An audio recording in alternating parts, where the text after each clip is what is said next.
Hi. Hey Colton, you're on the front row. How is that lap?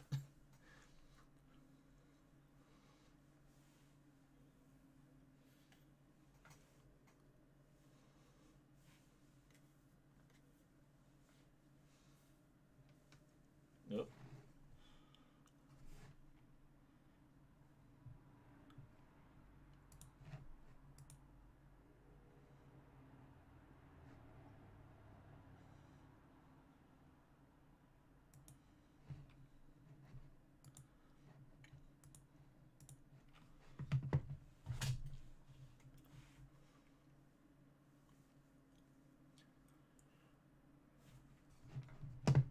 It doesn't really matter. You have a really long race as long as you're kind of up near the front. Is I forgot to unmute you on my stream. oh great. That's okay. We only Well, missed my the stream part where heard you're that. talking about how great you were. Nobody wants to hear that anyway. No, I'm just Exactly. kidding. My chat's saying I'm due for a haircut. Yes, I am. I'm trying to wait till closer to Daytona before doing it. It's not too far now. I know. God, don't remind me. I'm planning on not to go too far off the topic of Road America, but I'm planning on driving down from New Oh Jersey. boy, So that's gonna be a long one. right, it's gonna be a 2 day trip. Well, it's gonna be 2 days both ways, but the way I kind of figure it is like I really don't want to bring 2 weeks worth of clothes plus equipment, like camera equipment and stuff, on a plane. And Yeah, you're gonna have to pay so much in luggage, and it's just, and I would that's rather. right. You're gonna have to. We're all gonna have to stay there for an extra weekend. Right. It's almost like the Indy 500 in a lot of ways, just Yeah. kind of how it's going to be. But that'll be good for content because Yeah, all the roar stuff will, I think, and it'll usually. be an extra race for everyone. Right. That'll be exciting. Yeah. How are they going to do that anyway? Like, it's 100 minutes, isn't it? So are they going to make everybody get in the car? Or I don't think so. I think it's probably gonna be like Long Beach, where you kind of just do a driver change halfway through, and probably the two main drivers of the year will do the race, which will be fun for me. yeah, you just get to sit there and watch and hope your Yeah, regular guys don't smash the car there you go. It's just less pressure. up. You can't point the finger at me if I mess up qualifying. My chat is telling me to get my hair done like yours. I don't know if that would even work. I don't even know if my hair can do the You know what you flow. should get? What? You should get a bullet. A what? A bullet. What's a A bowl bullet? cut. It's a bowl cut at the front and a mullet out the back. I'd fit in at Carb Day. I think that's about the only place I'd fit in, though. You might be able to fit in Daytona.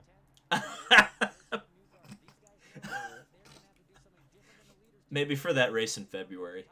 I don't know about the race Yeah. in January. Oh, here's Santino Ferrucci.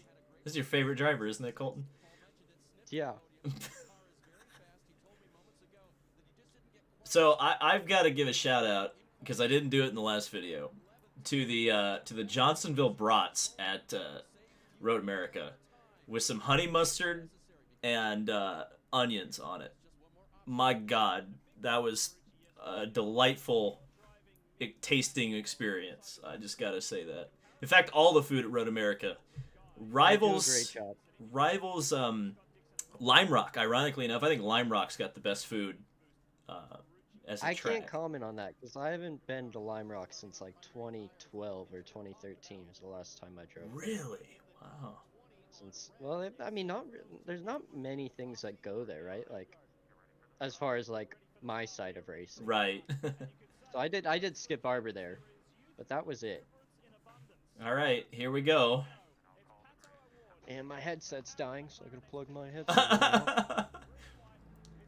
So there's a lot of youth up here in the first two rows, and we're gonna see It one was of the actually the experience. youngest front row, I think, right? At the time, Yeah, or maybe it still that's. is. I remember me and Santino were also very young at Mid Ohio. I think weren't you and VK on the front row at one point? That was later in the year. Yeah. Oh So boy. there's a lot of young front rows this year. This is a extremely messy start, to say the least. Yep. Ugh, poor Ryan. You see.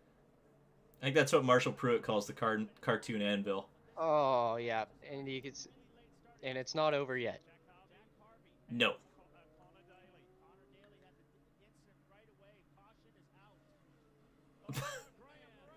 Jack, after driving a really good race until the brake failure, apparently at the in the first race, and I think I got ahead of you, so I'm gonna pause. Just let me know when Ray Hall smashes the wall. Murray Hall has smashed the wall. I'm at 43:37, 43:38. Oh, okay, I'm right there. I'm right there. We're Okay, synced. We're synced. I just paused for like 5 seconds. Perfect. So this was the willpower experience here. Very much so. And two pretty big hits too. Right. Yeah. Was it? See, like, I wonder if they will extend the tire wall now next year when we go there, because Graham obviously hit straight concrete. Yeah, and that was a question we got in the last stream, which I had meant to bring up when there was talk about the safety at Road America. That one wall right there that Graham managed to hit says to me, maybe move that or put a tire wall, like you said. Yeah, I mean, I think Road America is very safe, if you're just driving, but obviously in racing, you have some freak accidents where guys will touch, and you can't really line the whole straightaway with tires and stuff because you don't want to hit the tires going that fast, but you could definitely do it there. Well, so here was the first incident before they even get to the green. Yeah, they thought that everyone was going, and they really weren't, and it's super hard.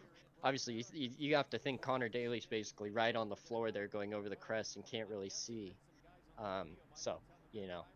Well, and I think Oliver actually went first, and so Connor's obviously queuing off of whoever's in front of him. Right. And here we go. Here's the here's the first of many yeets from that silver car. See, he just kind of tags him in the rear there. I know. What do you think, Colton? Who's at fault here?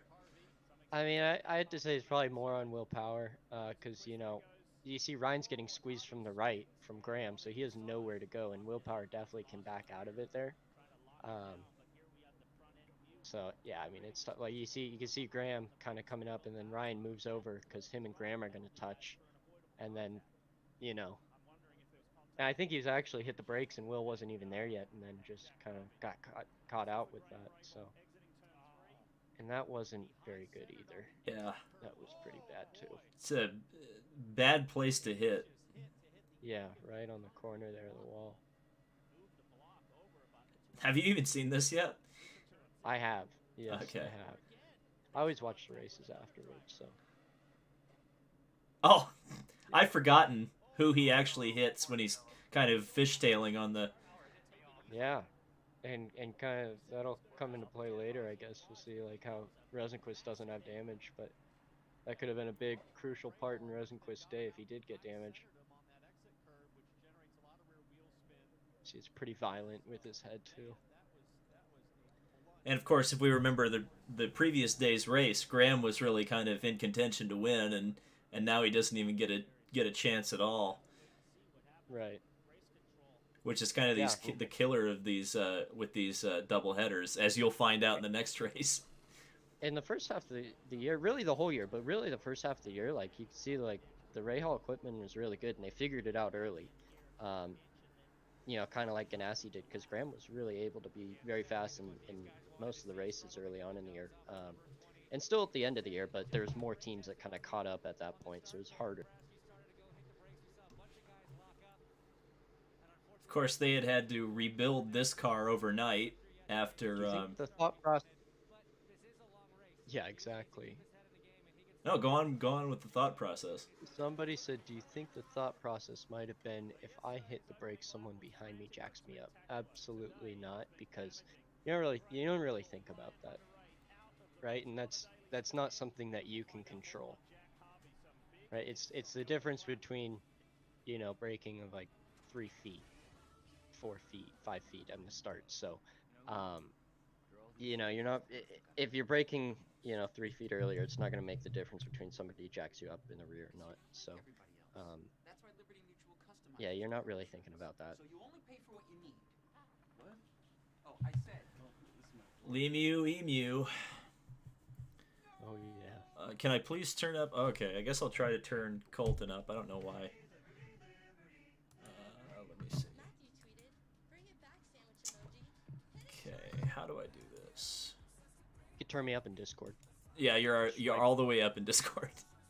So I'm Okay, gonna go well, on my volume mixer here and just turn go. Discord up. I'll move my mic a little closer too. I don't think it's you. I think it's me.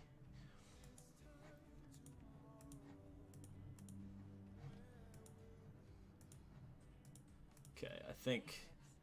Oops. There we go. And so a little bit of a heads up for the strategy now too is a lot Dixon did cut the hits. Kind of what you hear me? Yeah, you're cutting out like super hardcore. Is that better? Yeah. So basically, the undercut was huge yesterday. So so you kind of want to be looking at that Dixon work really well, and you'll see guys will tried it, but the big difference, there was so much more rub on the track that the reds were able a lot longer. So you'll see that the guys that actually stayed out ended up being much better off. So yeah, it's kind of something that you can watch out for. This is how the undercut will work towards the overcut. It seems like the overcut was a little bit better for this race, or at least on the first stint, but you'll see that come into play. The stream is having frame drops. Okay. Well, why is that? The hamsters. I know. Well, it must have been when you were. That must have been my internet doing that. But it seems like things are better. Oh, Jacob Abel has a comment. On the starts when you are following, you aren't really threshold braking standardly either in anticipation of people in front of you braking earlier. So can you put Jacob Abel's comments into English for the viewers, Colton? Well, threshold braking is basically what you would normally do in a corner, where you hit the pedal very hard and bleed off slowly, which is the most optimal way to brake in an open wheel car or a car that has a lot of downforce. And so what he's probably talking about is just more of a blob of a brake trace. So you're kind of applying pressure slower in anticipation that the people in front of you are going to be braking. And therefore just braking a little bit lighter so that when they hit the brakes in front of you a little bit harder, you're still kind of making up time a little bit, but staying right there with them. So there you go. See them having to fix that wall. That definitely seems like a place you could put tires, and it wouldn't. 100%, yeah. And I imagine they probably would coming up into next year, but we'll see.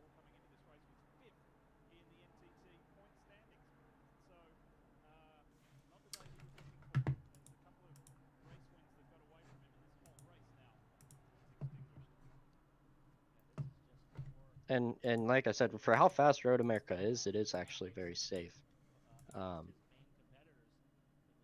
And it is probably the fastest track road course that we go to now that Watkins Glen is off the calendar. It was definitely. Well, I think it's got to be way faster than Road America, or sorry, Watkins Glen, right? I think average speed. It might be. That'd be interesting to see.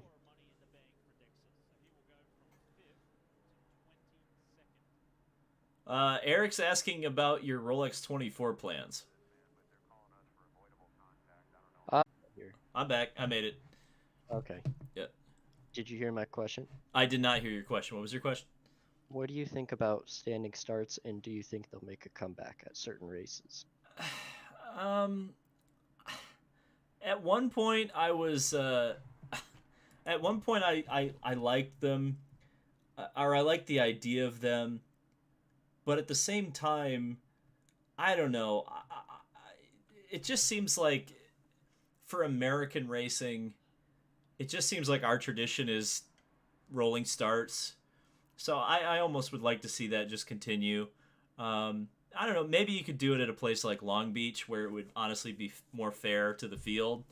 But I don't know. Other I mean, tracks, meh. they'd have to probably change the clutch completely, um, because it's so hard to just leave the box without completely spinning the tires, because the bite point's so like fierce. So like basically, if you're holding the clutch pedal down or paddle down, um, and you're releasing it, it doesn't really give, and then all of a sudden when you're like here or whatever, it'll just completely go out. Um, so it's tough to do a standing start in this IndyCar. I think that's why they had so many problems. So What time code are you on? Just FYI. I am on 5511, Oh, okay. 5512, I'm right there. I'm right there. 5513. I was worried that Yep. the internet crapping out just decided that I needed to not be in sync, but we're still in sync, so it's good. Yeah. Some people are saying some tracks don't seem to really fit standing starts. Yeah, I mean, like a place like Detroit, I don't think would have a very. I don't think that would end very well. Yeah. And there's no reason to really do it at Detroit because you're going to be entering the first corner so slowly too. I mean, yeah, it's not going to be as entertaining for sure as a standing start, or create as many opportunities as a standing start would do.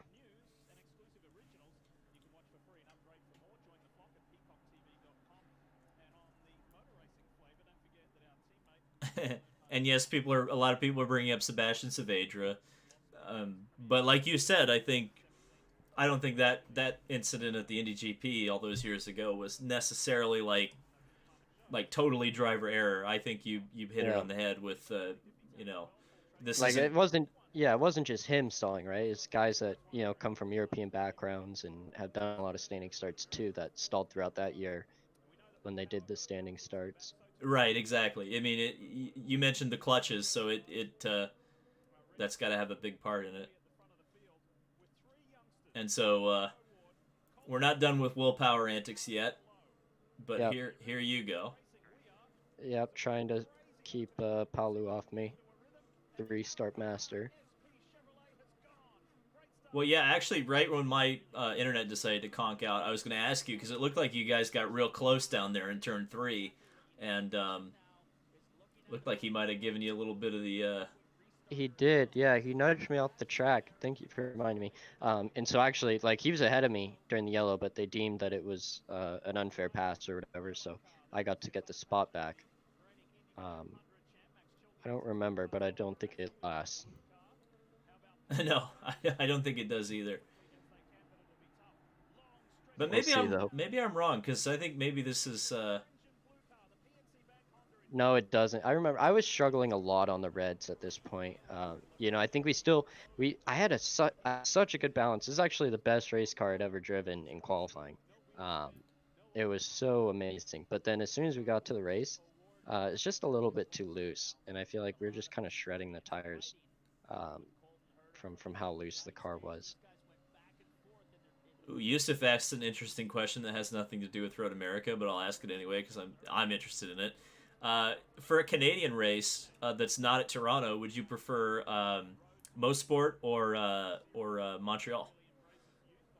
Um, Theoretically, Mosport would probably be more fun, but their Indy cars aren't allowed to drive around there. It's too dangerous. Um, so it would have to be Circuit Gilles Villeneuve if they didn't do some updates to the Mosport track. But I imagine Mosport would probably be so awesome in an Indy car. That place is so fast, and yeah, I would imagine it'd be amazing. But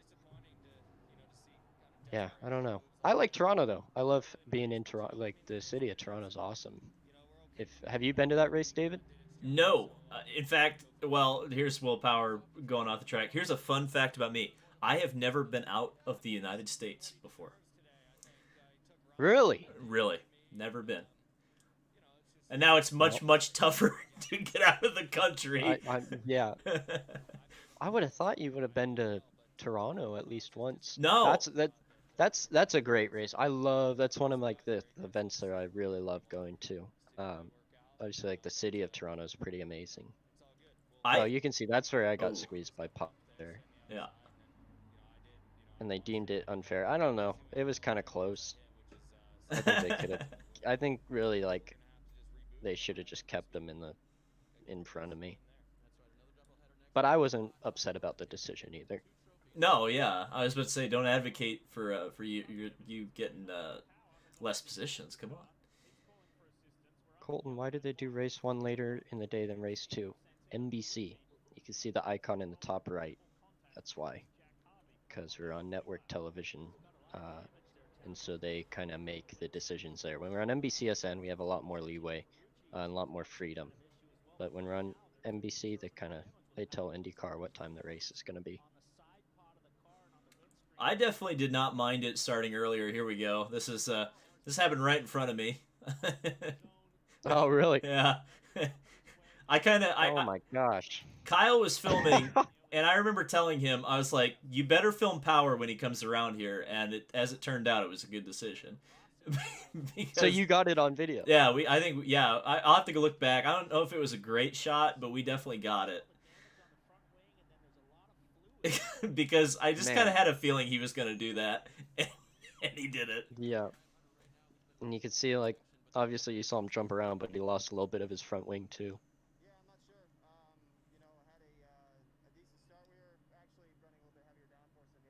I feel like, does Ryan trash Power here? I can't remember if he says something spicy I'm or gonna turn it up. not.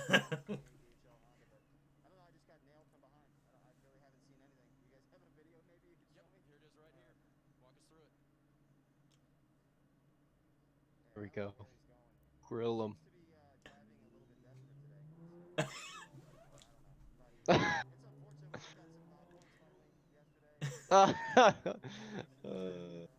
That's hilarious. I thought he said something, and I couldn't remember what it was, and that was it. Driving a little desperate. There you go.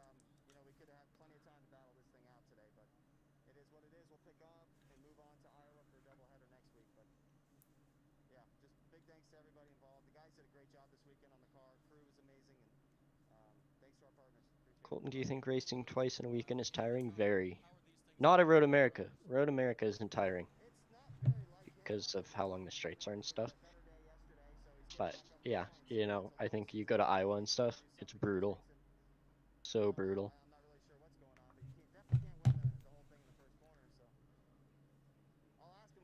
And I think Texas, I'm already not really looking forward to Texas because I already know how disgustingly sweaty I'll be during that race. It's I gonna be a can't nightmare. I can't believe you didn't know about that. I think I told you about that last week, and you seemed surprised. Yeah, I mean, you know more than me. I mean, I think everybody knows more than me. I just kind of show up, kind of like, oh, there's a race this weekend. All right.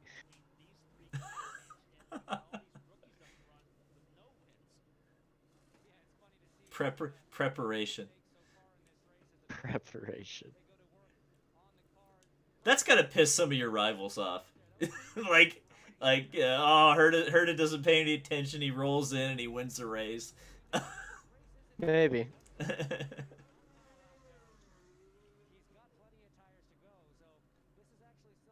Hunter Ray hasn't won since September 2018 at Sonoma. Yep. Wow, He that almost was he your almost first lapped me that race. Yeah. Yep. He finished right behind me, and I wasn't gonna let him by. Yeah, that was a brutal weekend for me. I remember finishing up that weekend and thinking that I was fast, and then like immediately being disappointed. It was the worst winter time ever until obviously Coda happened, and it made me feel a lot better. I can imagine that. But I still wonder what the heck happened on that weekend and why I was so far off the whole time of everybody. So okay. Well, I mean, I guess time has passed, so I'll go ahead and throw it out there, and we'll see if Colton answers it. I had always heard that Pato had the Andretti dampers on his car and you had the Harding dampers on your car. Is that true? I'm not too sure. I'm not too sure. Honestly, I don't think the I'm not sure. I mean, it could have been. I don't really, to be honest with you, I don't remember. But I don't think so. I don't think they would have done that. Mm. There's no way that Michael would have let that happen, or my dad would have let that happen too. Well, I don't think it's. I I think always. we had the same stuff, but I just am still like mind boggled. That was like the only time that I can remember in my career that like I got completely destroyed by a teammate and I couldn't do anything about it. Like every single session, I could not figure it out. Do you miss Sonoma at all? No. I, If you I, couldn't tell. If you couldn't tell. yeah, the other California road course suits you a little better, I think. I enjoy Laguna. I hope Laguna Seca stays on the schedule for a long time. I love that place. Also, Wow. it was just like the setup of like if you looked at the set. Oh yeah, here's me getting blown by the outside. See you later. And Paul is just it's just so good on those races. He was so good at exiting that last corner. It wasn't a question of like if he's gonna pass you on a restart. It's when, because he's so freaking good on him. So good on cold tires. I think a guy that's probably as good as him is probably like Scott Dixon, but I think he's one of the best in the field. He's one of the guys that like, he's behind you on a restart. It's gonna be extremely tough to hold him off.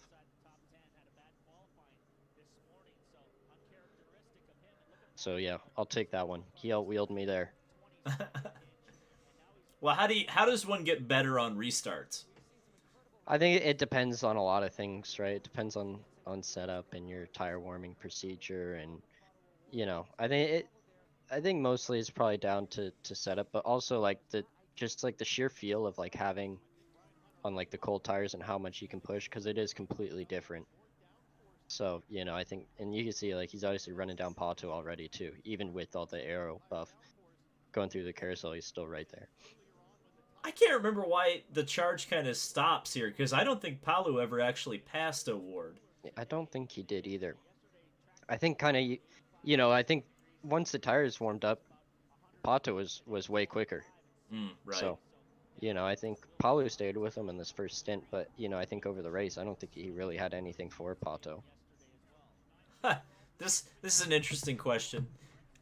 I don't know what the answer is going to be here. It could be a meme. It could be a serious answer, but it'll be an entertaining answer. I have a question for Colton. What do you get out of being friends with David? Question mark. He gets a star in his videos, so he gets more views. But what do you get in return? What? That is quite a question. That's hilarious. Nothing. Comedy. All right. There you go. Comedy. What other sports does Colton like besides auto racing? None. I don't watch any other sports. I like the fans of the Bills. That's the closest thing that I like to a sport. I don't like the Bills this week. I hate to break The it. Bills the Bills Mafia. I mean, I don't know what's going on with their football team at all. Oh All I well, know is the Bills Mafia are psychopaths in a good way, and they're hilarious. the And Bills. I went to one Bills game, and it was like some of the most fun. And guys were out there, it was like 25 degrees, and people were wearing shorts and a t-shirt. Crazy people. The Bills are playing the Colts this week in the playoffs, so I cannot, in good faith, be pro Bills this week. Well, But the Bills. I don't think there's a lot of people out there that are pro Bills, to be honest. But I am. Well, the Bills have a good shot this year, so I think somebody like told me that they had really good defense early on in the year, and I just kept telling people that they have really good defense. So there you go. The Bills are gonna win the Super Bowl, and I'm gonna go to Buffalo and party with the Bills Mafia. That would be a vlog. That's a vlog. You're not gonna be 21 though yet. That's the problem. Yeah. No? When is it? The Super Bowl? February? Yeah. Yeah, no, I won't. Ah. You're I'll gonna have to go and wait till watch next people year. party. I don't think there's gonna be that many parties out there anyways this year. Kyle says going to a Bills game with Colton is on my bucket list now. He's been really hyping the Bills Mafia up. They're hilarious. You should just go if you want like I'm sure there's videos out there. Just Google Bills Mafia or like go on YouTube and watch videos of them just like body slamming tables and snapping them in half. It's hilarious. Oh my God, Marco just passed Newgarden. And you see Newgarden's on the black tires right now, so he's really struggling. Or it seems to be. So that seems to be the difference for Newgarden right now because he was obviously very fast yesterday. So he wouldn't all of a sudden be nowhere. But we'll see. Maybe he is just struggling. Obviously, we have a lot more rubber down, and tends to be when you get more rubber down, the more mafia. I can't stop. Okay, so basically, the more rubber that goes down, the more front or rear grip you're going to gain. So you usually have more understeer.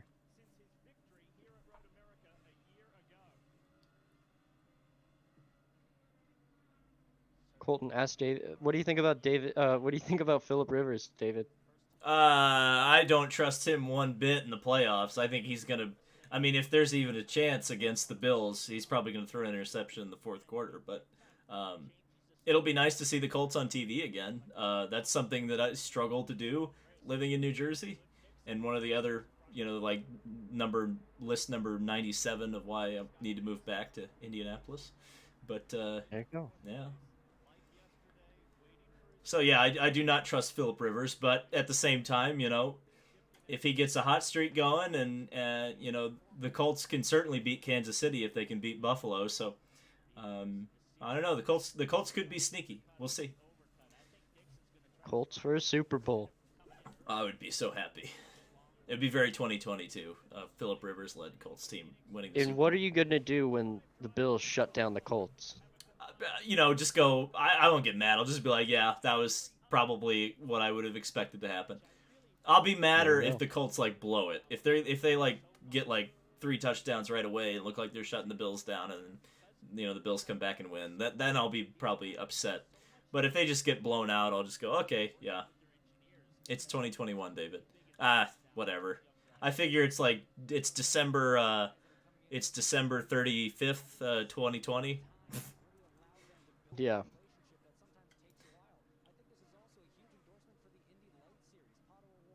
I don't even remember when the pit window opens for this race. I think it's the same. It was 55 laps for the race before, right? Same distance, I believe. So you'll probably see guys pit around 13. Oh, Jable has a question. Does the Col- Oh boy. does the Cooper rubber have any effect on you guys? Uh, Not that I've ever like had a problem with. Mm. So no. It doesn't seem to be. I've never had a problem with it. The only problem that I've ever had was with Pirelli rubber. Huh. And I can't tell you what it does to the car because it does something different every time. But it's different, right? For like the USF 2000 guys, it takes them a while to put down a lot of rubber because they don't have the G forces that we do. They're not, putting as much force into the ground. So when the Indy cars go out, you can wait 10 minutes and the track will be back to basically Firestone rubber. So it doesn't really make too much of a difference. It's more, for qualifying it will because you have to go out straight away. But for the practice sessions, we're usually just waiting anyways for other guys to go out. And guys will go out that think that they need more track time. So, if you're 15th in practice one, you're going to want to go out as soon as possible.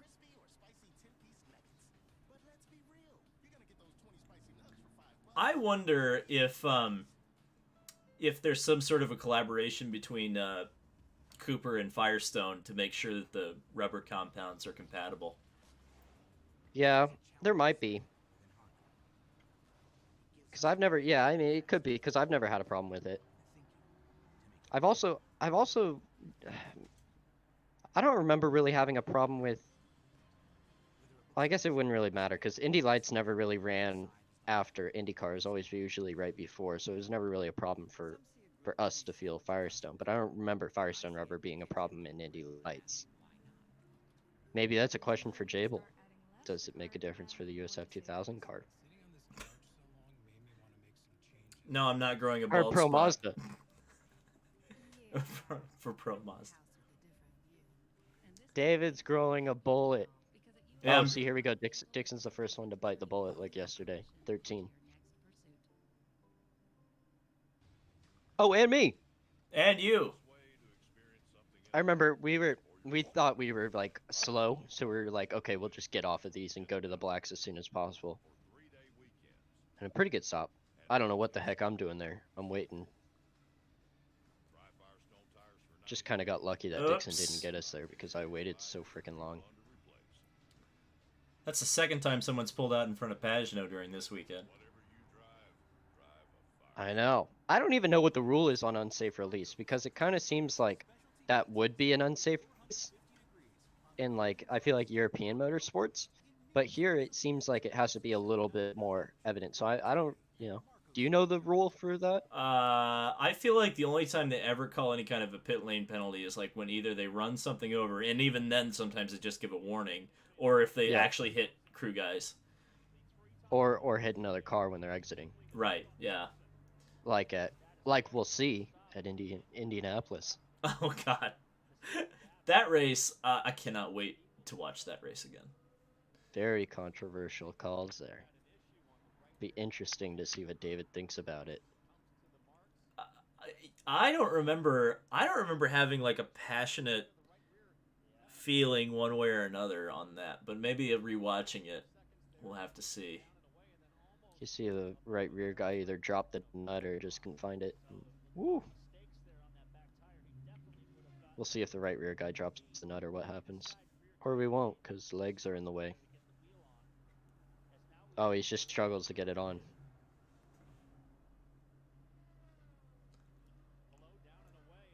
And see, this is a key moment from Award and Rosenquist. And Ericsson. Because we're not making up... The black tires were not faster because the reds were not degrading. So we should have just stayed out. Hmm. Yeah. So we'll see. I don't even know what happens here. See, I'm not even there yet, so I'm going to get passed by all these guys. Or maybe I won't. Maybe I'll just cover them.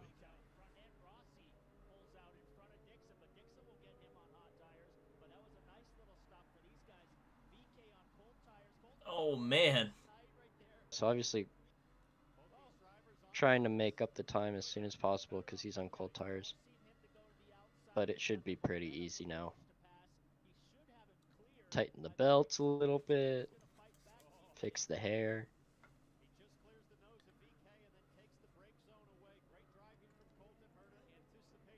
You and VK are giving us a preview of things to come. We had really good battles this year. I feel like that's the guy that you battled with the most consistently this year. Yeah? And he's always very fair about it too. Oh. Oh, Veach. Each.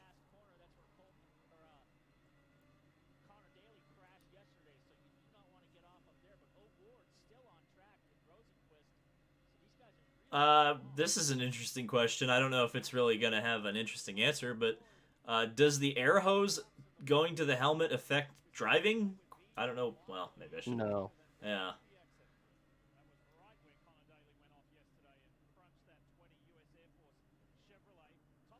My chat is saying you had some solid racecraft there to get around VK. Thank you. The chat wants VK on, which is interesting. There you go. And Askew hasn't pitted yet, and he's just kind of riding the bus. I think what they said is he had what happened here? Did Renus go off? Yes, I believe he did. So basically, Askew had diffuser damage, and then I think they hit the gearbox to where he had a gearbox problem too, and he actually had to go into emergency mode, which is basically if you go into emergency mode, the paddles will shift no matter what. So right now, if you're just driving like normal and you try to downshift 50 times, it'll only downshift to where it's safe for emergency mode, it'll blow the gearbox right out of the back of the car if you're just downshifting from sixth to first. So that means you have to lift when you shift, and you have to blip. So Oh, which is probably be very, I've never done it, but would probably be very interesting with paddles. it'd be like driving a modern Formula Ford.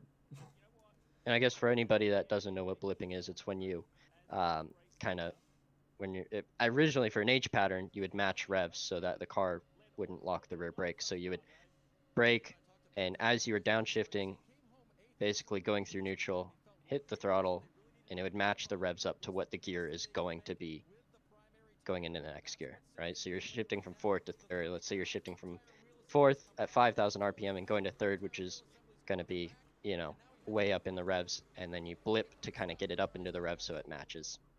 Heel and toe, blipping, rev matching, they're all the same thing.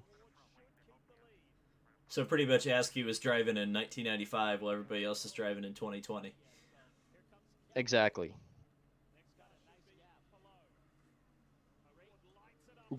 With paddle shifts, which I don't even know. I don't even know how it would work. That'd be difficult. I give props to him for not blowing the gearbox up. Yeah, yeah. Knowing that, because I always assumed when they said gearbox damage, I assumed it just meant he lost a gear or something. But that sounds even more difficult. And the fact that he took care of his equipment for this entire race. Yeah, right. Like it happened on lap one, so do you even heel and toe in an IndyCar? You cannot heel and toe in an IndyCar because there is no clutch pedal, and basically it has auto rev match. So you're basically, when you're driving, you're on the throttle and you hit brake and you just click the down change paddle to what gear you need to get to, and then you can go back on throttle. So there's no clutch. The only time you use a clutch is from neutral to first and leaving the box. There you go. And if you don't know what heel and toe is, it's when you're using, the clutch and the brake and the throttle with both your feet. Which is tough to do, by the way. It is. Especially, it's easy to do when you're driving around on the street, but it's very hard to do in a race car.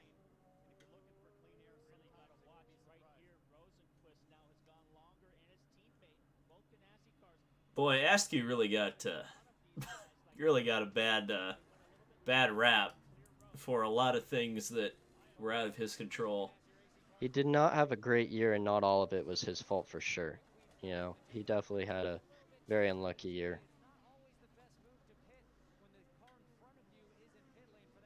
He had a year similar to Rossi's, right? But Rossi's, you can just expect that he's on it because Right. of how good he's done in the championship before, whereas Oliver didn't have the luxury of that. That equity is extremely important. Right. Speaking of, there's Mr. Rossi right there. And Ericsson was very fast this race, so kind of keep an eye out on him for because he actually ended up finishing ahead of me, I believe. He was actually very fast. Mm-hmm.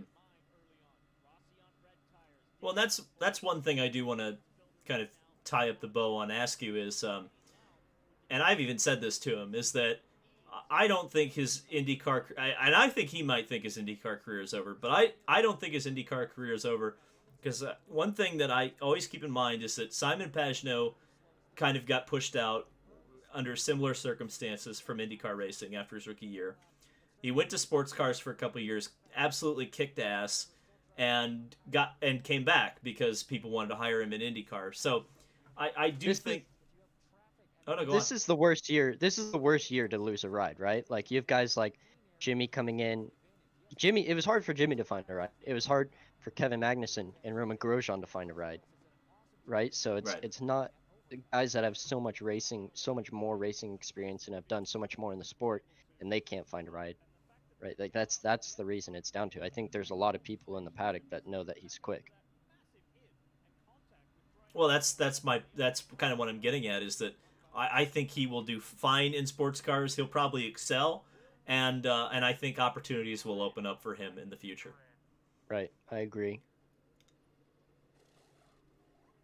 especially with the insight that you continue to provide, about kind of the details of what he went through in the season.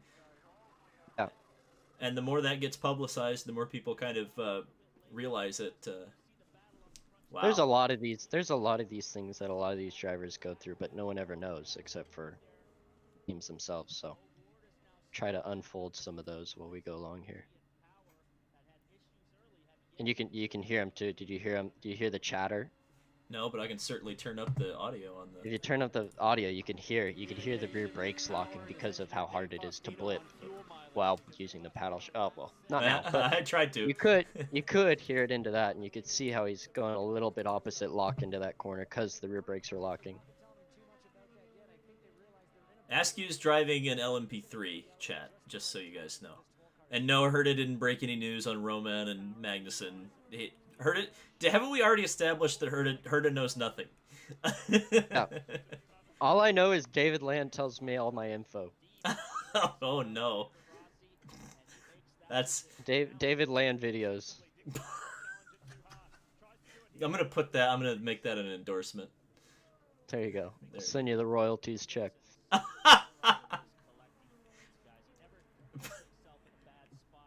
Herta, do you know your number for the next year? Yes, I will be 26. That's right. Yeah. I'll be in the Gamebridge car. So what that means is that everybody's got to go buy new merchandise now. Basically. But now you have super cool merchandise that no one ever is going to have. Vintage. I'm just gonna buy all the Zach Veach stuff on clearance and put a duct tape over it and write Herta. That's a cheap way to get your Colton Herta merchandise early, guys. There you go.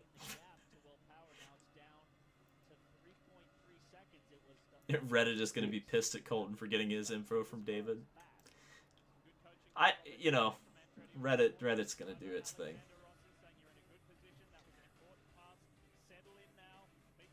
Can you ask David if he has any experience from his past working on cars? No, I'm mechanically illiterate. I like to Just drive go-karts. cars.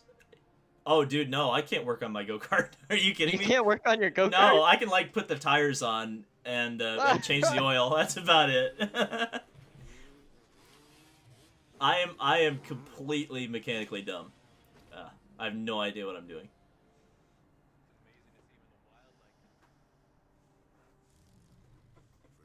I think did we kill Herta with that, or is my internet just being crappy? No, I'm here. Oh, okay. I'm just reading chat. Right, Kyle. I just said it's all you. Get your panties out of a bunch. Actually, it's Derek Cuthbertson who's really the one working on the cart. Kyle does some of it. Good job, Kyle. David can't change sprockets on a go-kart. No, I need to learn how to do that. I need to learn. Well, I would give love you a hint. It's not very difficult. Right? Yeah. I need to run more. That's the problem. I just don't run enough. Yeah. So I just don't learn this stuff. Colton, can you teach David how an engine works if he doesn't know? You put the gas in and then you pull the rope thing and it goes. Yeah, something like that. And then there's a big bang. Exploding dinosaurs. Exactly. Exploding corn. In an oh, that's IndyCar. right, IndyCar. No. An IndyCar is a little bit different.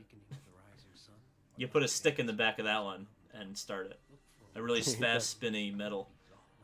So I don't think Colton will be able to answer this, but I'll gladly answer it. Social media aside, how do you feel about IndyCar's marketing? What marketing? What social media, by the way, too? I don't know. I don't know what they do sometimes. I don't know what they're doing sometimes. If I can add one thing to that, it would Please. be that they need to bring back the in-car theaters that they used to do. I love those. If I don't know if you know about those, Dave, but Oh, yeah. like 2014 through like 2016, they did it like sometimes. Not at every round. I wish they did it every round, but it was basically 15 minutes of onboard footage from the race of guys icing and just battling, and I really love watching those. And that's And something that would not take them a ton of effort to do. no. And also, they should make it mandatory that everybody has an onboard camera. Well, I think we've talked about this before. I think that's a lot of money, Right. unfortunately. But they But could, but they it could makes stick the a it makes GoPro the on all the TV cars. makes the TV viewership that much better. Well, maybe they'll negotiate that into the next TV contract. Make NBC pay for it, or I would hope whoever, so. and maybe Amazon or Netflix or whoever the Yeah. YouTube. Boy, that would be something. That would be hilarious. If Google started paying IndyCar for the broadcast rights. That'd be big. I will tell you, and that's something that's been coming up quite a bit, are all the TV contracts for IndyCar and everybody else. I mean, there's a rumor that the NBC Sports Network's going to go away, and it seems like everything's moving to streaming. So IndyCar could gain a lot or lose a lot, and every racing series, by the way, will gain or lose a lot based on the choices that they make in the next couple of years. If they go with the wrong streaming service, or if they don't get a TV deal that gets them out in front of people, Right. it's going to hurt it. But at the same time, if they get on the hot platform, it could really, really boost the sport immensely. Right. TV is dead. Well, A lot of people watch a lot of their stuff on, Netflix and stuff like that. So, right. like, I don't even have cable. Ha! Wow. And a lot of my friends don't either. Well, I guess you don't need it since you don't watch sports and you're participating in the IndyCar and IMSA races. So, Right. But I think everything's gonna soon be moved to these streaming platforms, and the problem is they're not all going to survive. It's like, and that's my problem, is that there's only going to be a few platforms, because I mean, if just for example, to watch the damn Mandalorian, you have to pay whatever $8, and that's just one show. right. So it's like, I don't know. They're gonna, because if you have to pay $100 a year to watch IndyCar on this one streaming service, and you have to pay $200 to watch the NFL games, it's just gonna be. Well, I think it'll be narrowed down, right? Like, I'm not talking about tomorrow, everything, but I think in the next 20 years, right, it's gonna be pretty clear on what streaming services are important to have, and we'll see though. Disney Plus is free. Yeah, if you're on Verizon, I think you get a year free. That's right. Yeah. Go Verizon.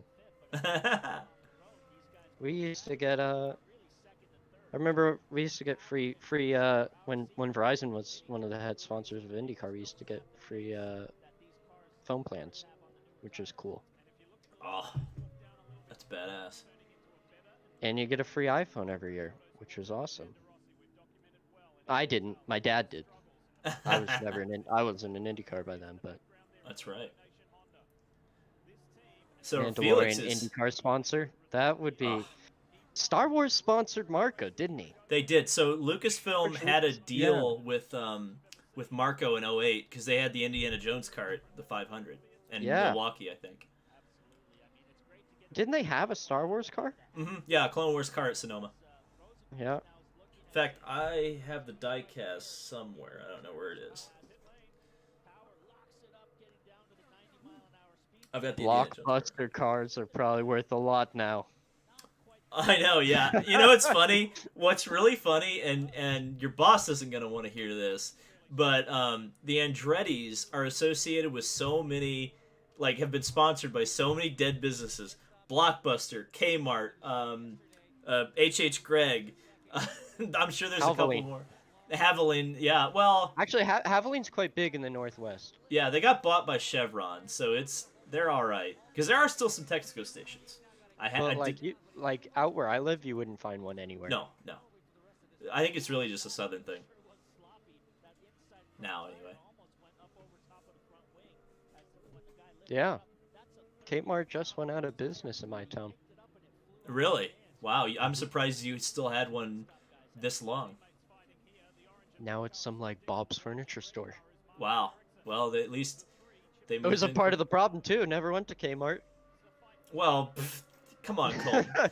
Come on. You can go get some Little Caesars pizza and, shop terrible merchandise. Kmart's awesome. I can't say I've ever been to Kmart. You really haven't? I don't think I ever have. We're gonna have to take Colton to Kmart. We're gonna have to find one that's open first, but that's gonna be. Yeah. I know that they have some in Miami, so I might steal you away on a day in between the Rolex and the Roar, and we might go to Kmart. That could be a vlog. There you go.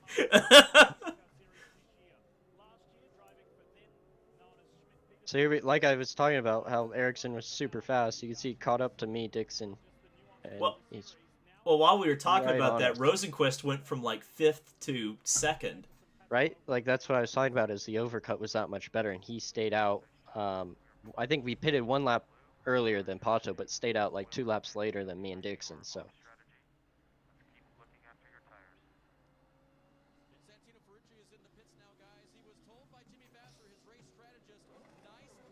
What the hell is what is Ferrucci's strategy? Remember, he had damage at the beginning, so they pitted on lap 2. So they're all strategy, but it does come back to, I think, work a little bit. I think he finishes 6th. Yeah, I do think he does have a good finish. Yeah, so somehow keep an eye out on that too. Somehow Ferrucci's strategy comes back to work. Whoa. That was inevitable. Ericsson was very fast this race. Seemed as fast as Rosenquist, just didn't have the qualifying performance, so he's just a little bit further behind. The steering wheel you see, guys, is a G920. It's not very good. But, yeah.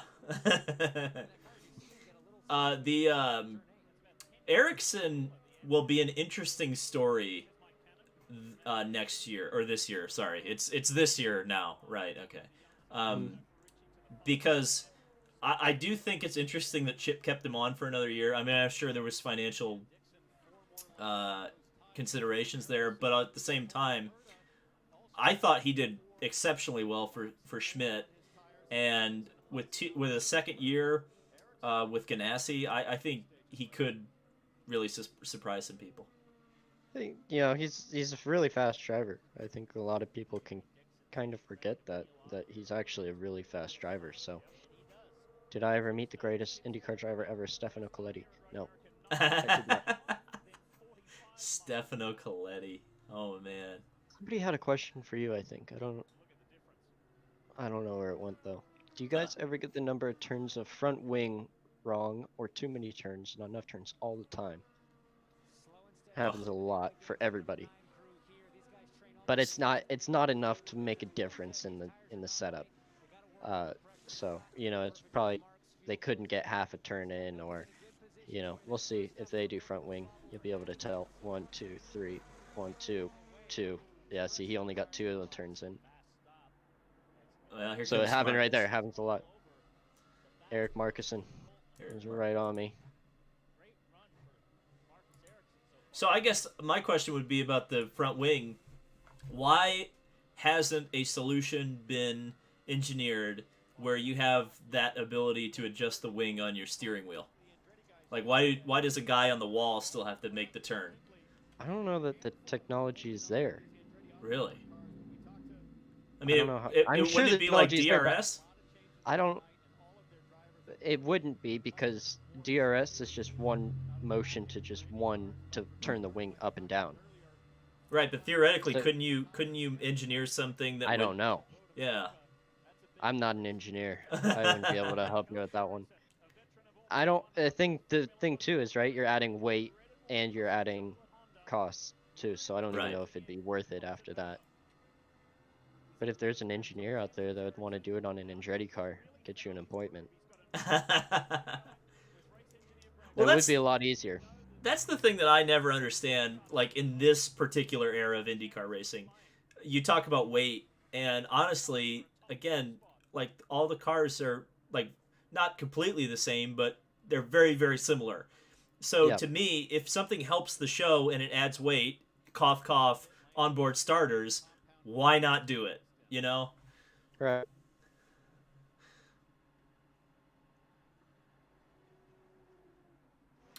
Jacob Abel says the technology is there for sure. It's just active arrow, but it's been outlawed in like all racing for a while. Yeah. Yeah, but why? Yeah, that's. I mean, I guess the one thing they probably wouldn't want you doing is going onto the straights and laying the wing back and then pushing the button and setting it way up in the corners. I guess that would be Right. something I that mean, would. that would happen, but I mean, I don't know that. I don't know. Maybe it would get to that point where it'd be hard to police. Mm.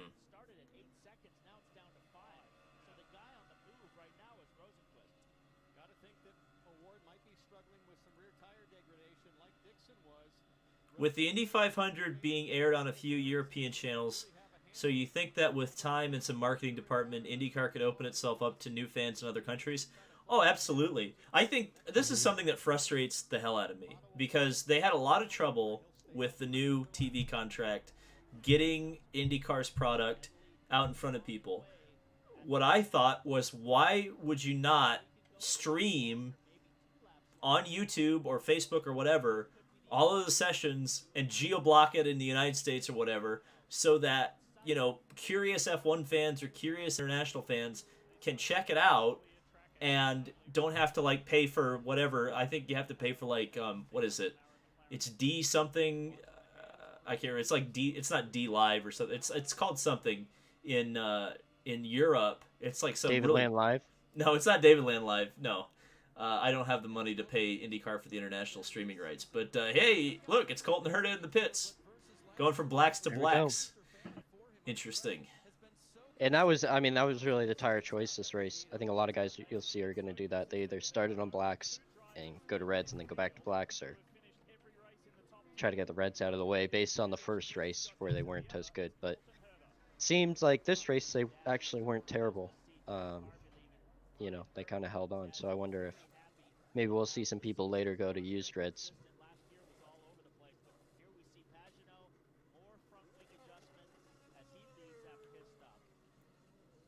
Some comments on the Fueler having a matching helmet with you, which is interesting because I that's been a trend in IndyCar racing for probably 40 years. Right.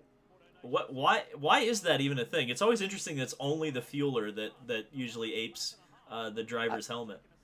I think a few things like the fuel is the only one that actually wears a helmet. That's like a lot of the other guys wear like BMX or motocross helmets. Um, so that's really the only one that it would kind of look similar on. But I don't know. I think that like this year I was asked by my fueler. His name is Mike Miller. Um, and yeah, he just was wondering if he could do it, and I obviously wouldn't have a problem with that. So it's just something cool that they do. I enjoy it. I think it looks good. Well, I would hope you think your helmet looks good. Yeah. Uh-oh. Are we about to get a Did I a get tweet passed here? by Dixon? Yeah. Dump him. Dump him. Dump him. Oh no, he didn't. Come on. Run into him. Punt him off.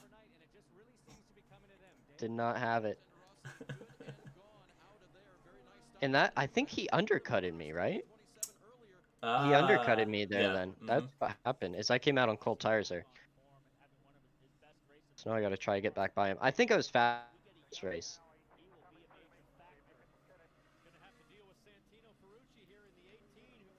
And you see Rosenquist already, like in the last 2 or 3 laps, cut it down by a second.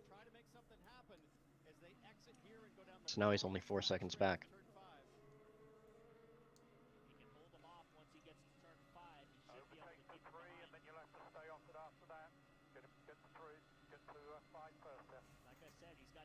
It's interesting that Rossi looks like he got a better exit off of the corner on cold tires on Ferrucci there.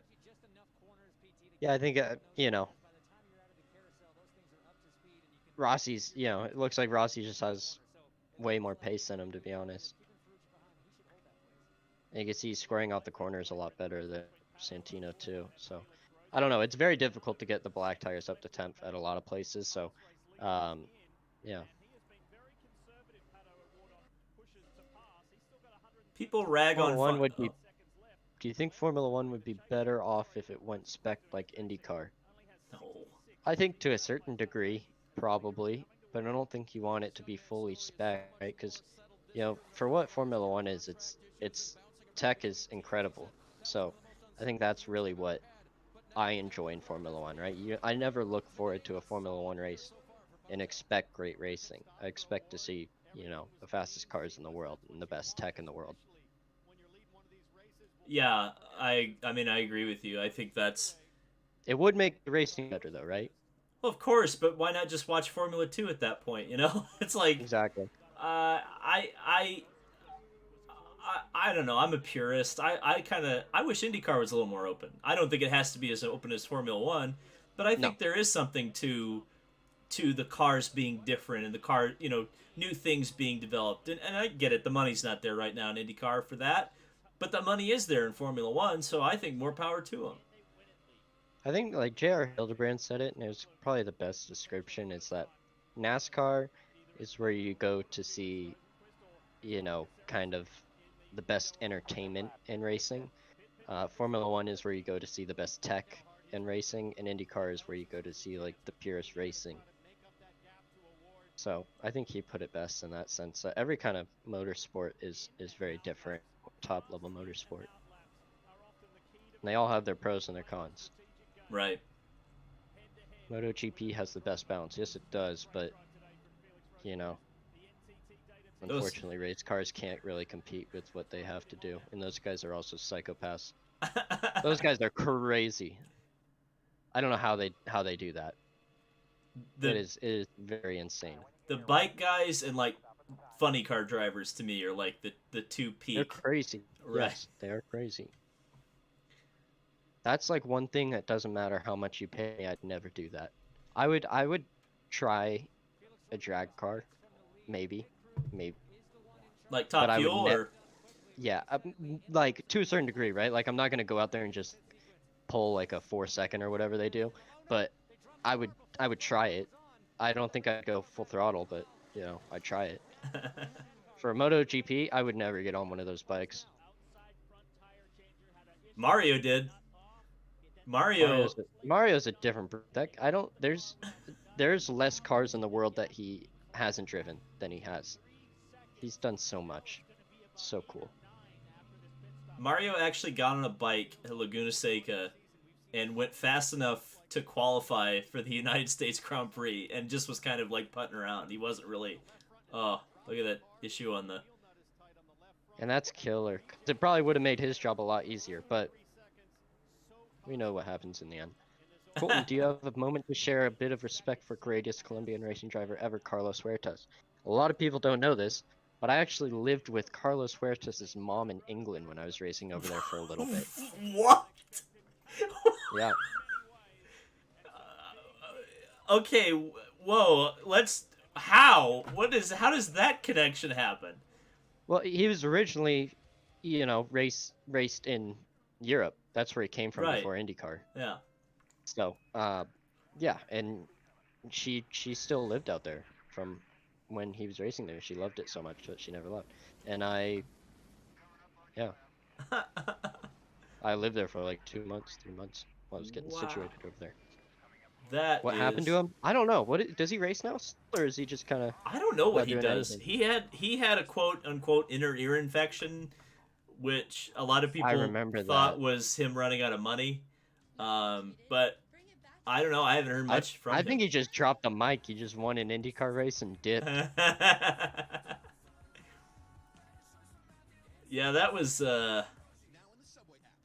funny because I didn't actually see that race live, but when I rewatched it, I think he got like a lucky yellow or something because Montoya and Justin Wilson were almost certainly going to pass him, and it just so happened that there's here we go, got Mr. Herta maybe. By Dixon.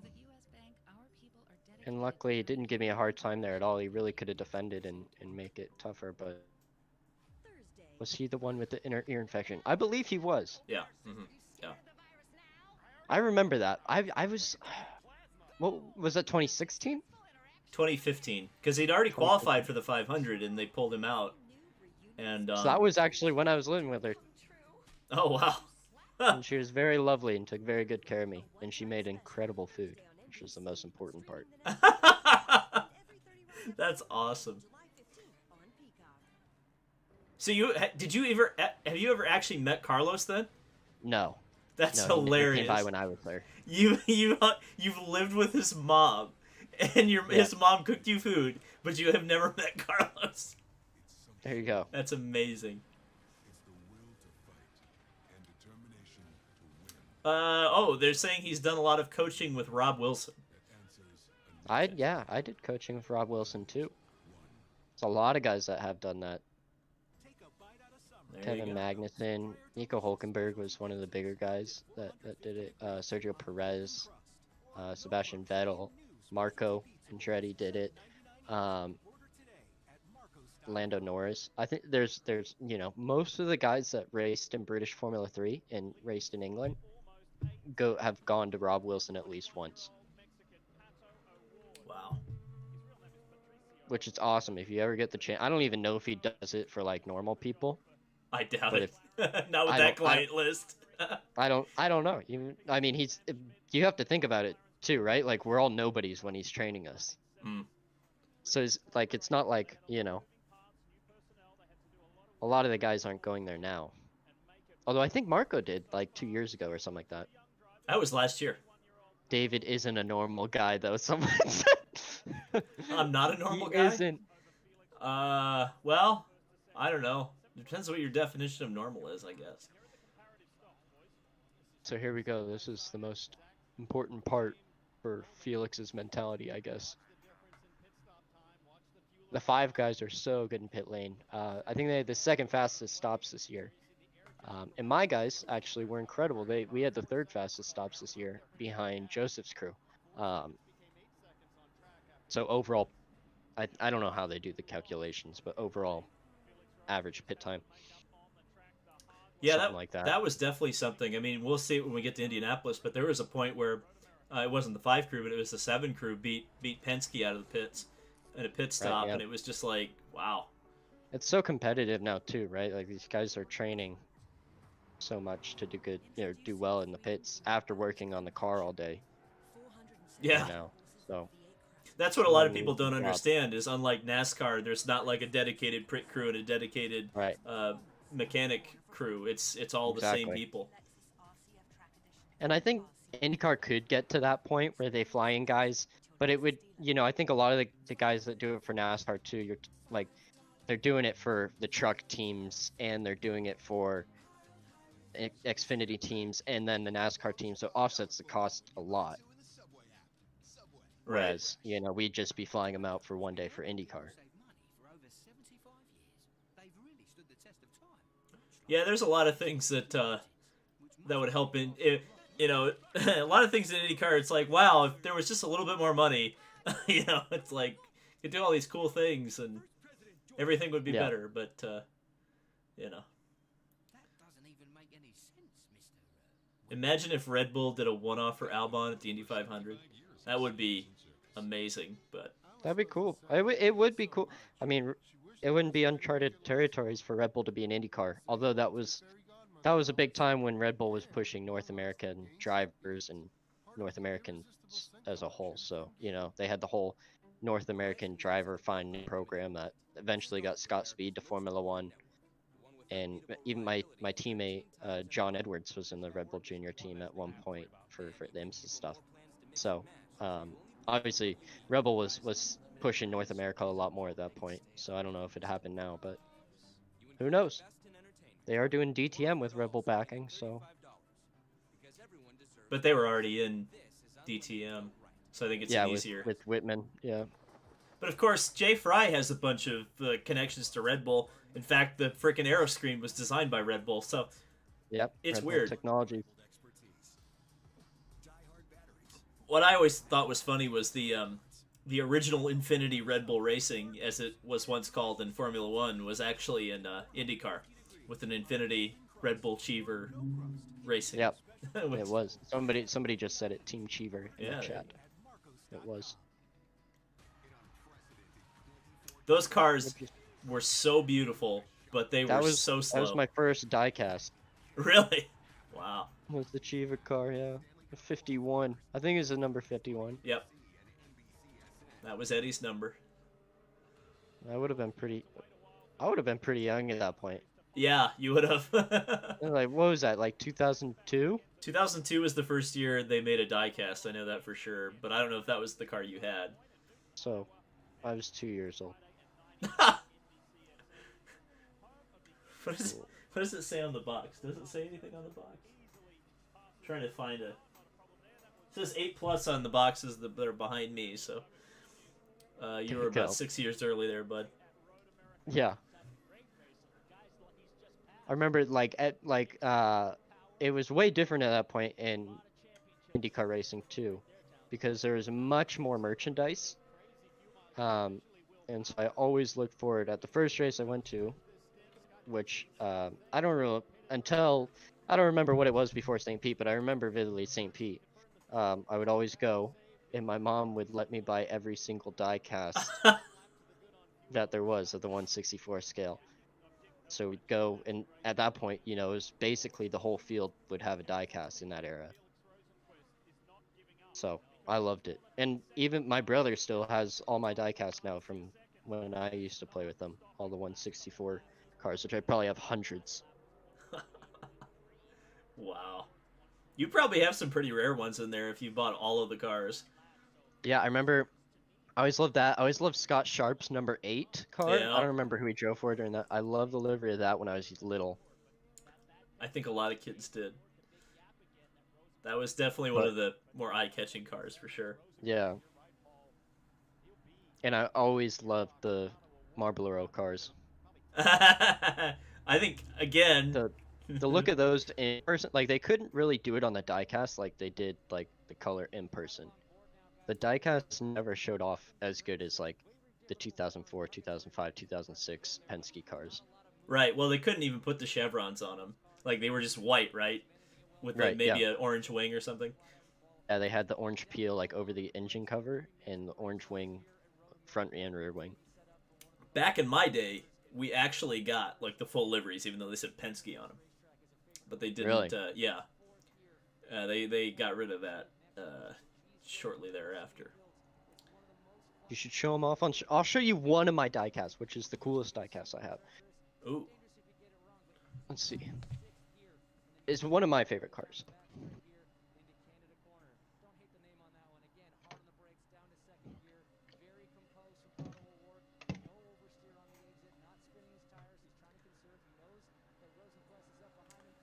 I'm trying to remember. I think the first. Well, no, that's not. God, I can't even remember the first diecast I got at a racetrack. I've had this for a while. I accidentally broke the wing off a while ago, and I didn't super glue it back on. But this is the Porsche 956, and this is Jackie Ickx and Derek Bell's 24 Hours of Le Mans winning car. And I believe it's 1984, 80, 83, 82? I don't know, somewhere around there. That's the coolest one. Very nice.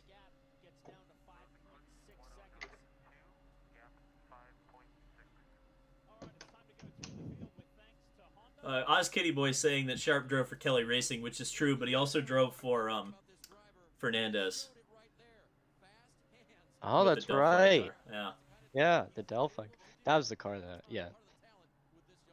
And then they moved that livery over to Vitor when Sharp went to the ALMS. IndyCar needs a video game. Yes.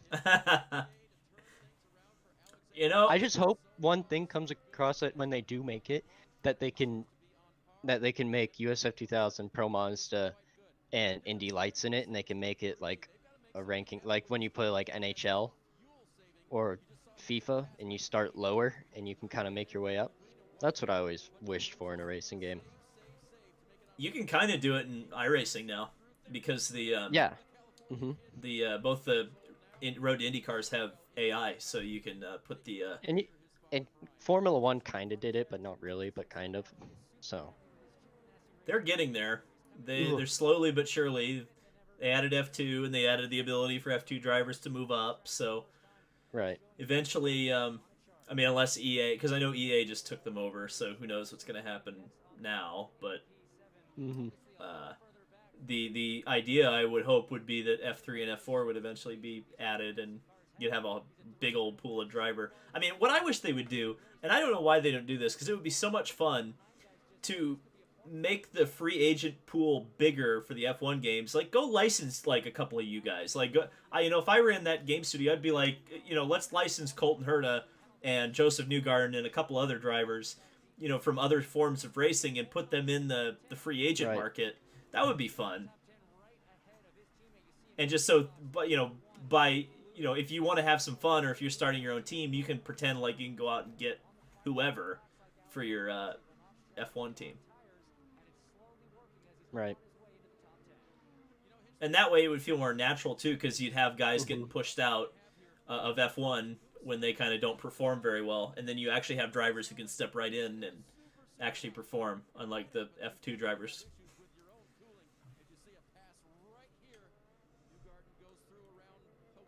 And there's Pelot is just like gone. Yeah, he didn't have a great race. I'm not sure that his pit stops were great, but I don't think they were that bad. I think he just, struggled with the pace on the blacks, it seemed like mostly, because on the reds he was there or thereabout.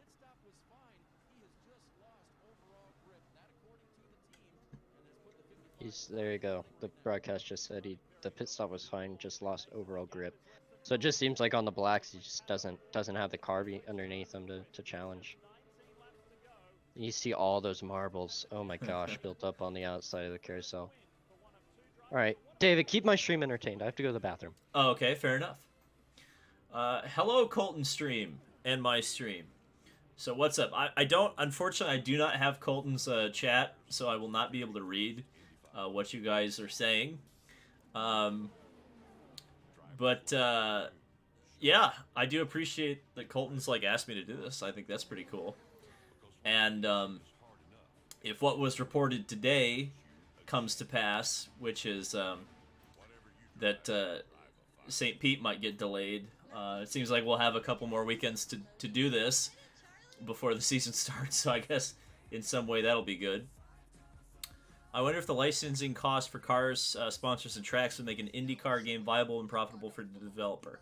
So, I've always pitched an IndyCar game should just be an Indy 500 game, and maybe like have the Indy Road Course in there. So just essentially make it a month of May game and focus entirely on that.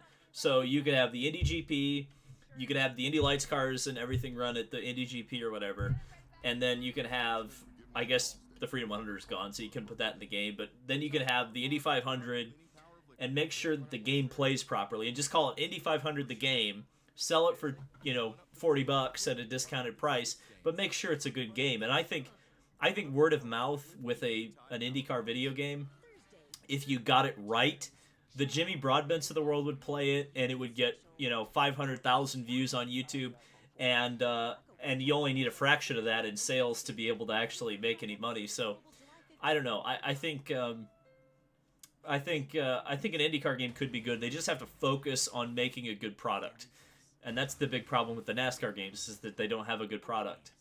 And even the F1 games for a little while didn't have a good product. But now that they do have a good product, there's a lot of people who are, a lot of people buy those games every year. I know I do, just because they're good games. I am back. Hello, Colton. So pretty much I was just saying that if they did an IndyCar game, they have to focus on making it play good rather than trying to get a bunch of features in there, if that makes sense. Right, yeah, the mechanics need to be good. I'm not a huge fan of the NASCAR games at all. I think they're too arcadey. The racing side of things isn't very true. But I think F1 has a really good kind of factor where it's semi-sim, semi-arcadey. It's something fun that the biggest thing is it can't just be tailored for IndyCar fans, because it wouldn't sell enough. Right. Right, when we're talking about video games, they're expensive to make, and they need to sell a lot of them.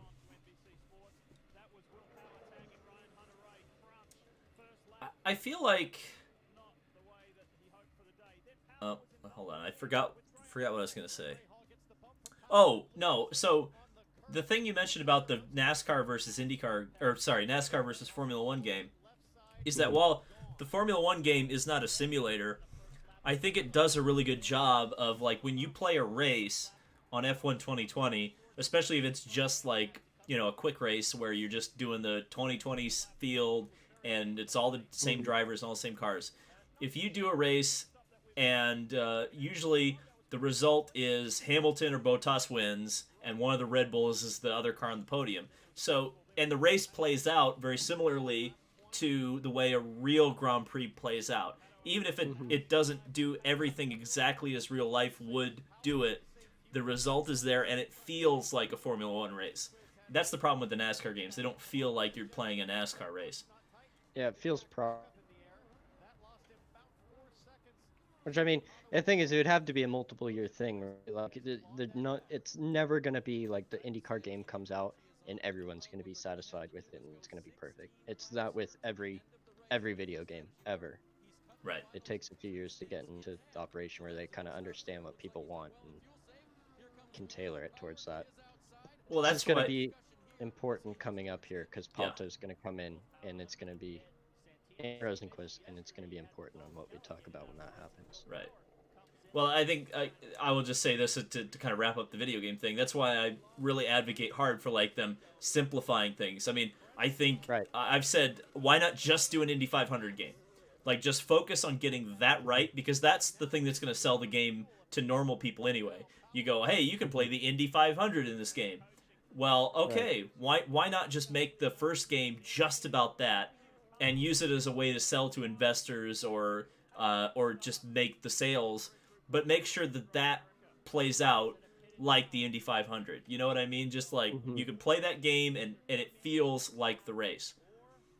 I don't know. But that would probably help them with development time and whatnot too. They wouldn't have to be Exactly. focusing on a bunch of different tracks. Well, I think this is me getting passed by Eric Markuson. Eric Marcus. Wow, that was the mopo there. Yeah.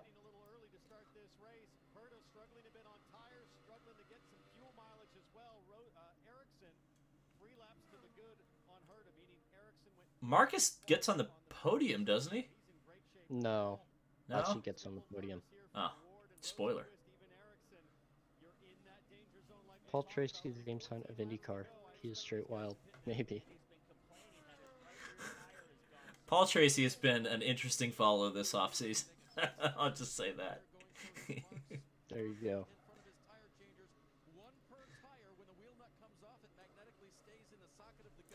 See if we do any wing. No wing. So you were struggling on old tires there. I thought you were on cold tires. No, I don't think I was really struggling as much as it seemed on the onboard. I think it's just because I had to defend, so I got in all the Oh. debris going down the straight, and Bum bum bum bum. Oh. that'll be to what James just said. If you had the audio on that, he's gonna have anti-stall there, so he should get going. But yeah, I think that some guys might offer for like a longer first gear. Um, so obviously, like when you have a really long first gear, you really need to be careful getting out of the pits because the revs will drop so much when you drop the clutch. Whereas, like I think us, we used a second gear, a really short second gear instead, and we had first gear was fine for us. But it seems like Penske and Ganassi might be using that longer first gear, Here and we that'll go. only be used for turn 5. So this is the most crucial part of the race, and it has to do with the little red rings on the tires that are about to go on. So he goes on to used reds here, and uh, gonna bite him eventually. Obviously, he's gonna have a lot of pace right now, but it's gonna be difficult to keep the tires under him. What Whereas were they Rosenquist will go to blacks. thinking? Like, I think they thought based off of the first run that the red tires are gonna hold up. Because the first run on reds was really good, although that was on new reds. This is on used reds. Right. I mean, that's So that. they're thinking that it's gonna be like the first stint where they could go 17 laps really easily with Hmm. no tire drop off at all. I just it's a gut wrench knowing how it how it ends up. Actually, you know what? I'm looking at Rosenquist's wheel. Is that car out of alignment a little bit? I don't know. I couldn't. I wasn't looking. Look at that next time we go on It board with him, because I it think that it could be from the contact early on, yeah, right? Is that what you're thinking? yeah, that's what I'm thinking. And I'd never noticed that before. I don't know if they talk about it on the broadcast, but it looks like it's towed out a little bit. Let's see. Go on board with him. Somebody said, "What do you think about Tony Stewart's?" Oh wait, It's gonna it's be hard to tough. tell there, Yeah, especially not here. Seems like it might be maybe a total little bit to the right, yeah. That's but kind of that what would I make noticed. that. I don't know if that would make sense though because he got hit in the left rear, so it would be the other way. But who knows? Maybe I don't know. I can't tell. Too Well, bumpy. going down the pit lane, I don't know. Come on, TV. And you'll see Rosenquist will be going on to, I would imagine, new blacks. Maybe he has used blacks that he has to use because he ran out of new blacks, but I'm pretty sure he has a new set. Let's see. Yeah, it looks new.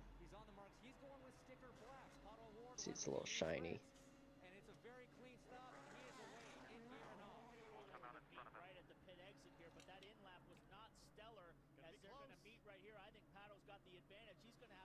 Do you think that, Paul? I don't know.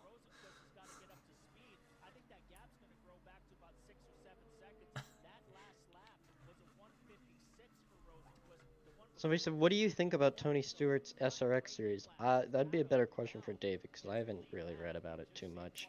It looks interesting. It looks similar to IROC. The It's only all it's all like ovals though, right? It's like yeah, pavement and dirt. pavement and dirt, and they're mostly. I think they're all short tracks. They're all, yeah, I saw that. So I mean, it looks all right. Good names. Yeah, I mean that's the weird thing is that it's like different from IROC in that it's mostly retired guys. Yeah. I don't know. It could be fun. I don't know. It could take off. I feel like it would be. I would much prefer it if it was like IROC where you got guys who are in their prime going at it from different series. But you know, I think it'll be all right. Somebody said, what is your honest opinion on Felix Rosenquist? Who will be the champion first, Felix or Pato? That's extremely hard to say. I think they're both very equal. They're both going to be very fast. It's all going to be about this next year. It's going to be very intriguing to see what's going to happen with the battle there. And, it's a pretty crucial point, right? Nobody wants to be beat by their teammate, but they're, very similar in a race car. So I think it'll be very close. We'll see. That's why I've said this is one of the stories of this year going into 21 is going to be the battle, the inter-team battle between Pato Right. and Felix. And I'm not sure that anybody can say which one's better. Obviously, Pato had a little bit of a better year this year, but it's hard to say. Pato has the advantage of continuity with the team, I think. Right. So I would give him the advantage, at least early in the season. I think he'll probably outdo Rosenquist, but I think towards the middle and the end of the season, I think you'll see him pretty even. And that'll be interesting from a championship perspective, too, because, if Award wins this race and maybe has better luck at Iowa, he's right in the championship fight going into St. Pete. Right.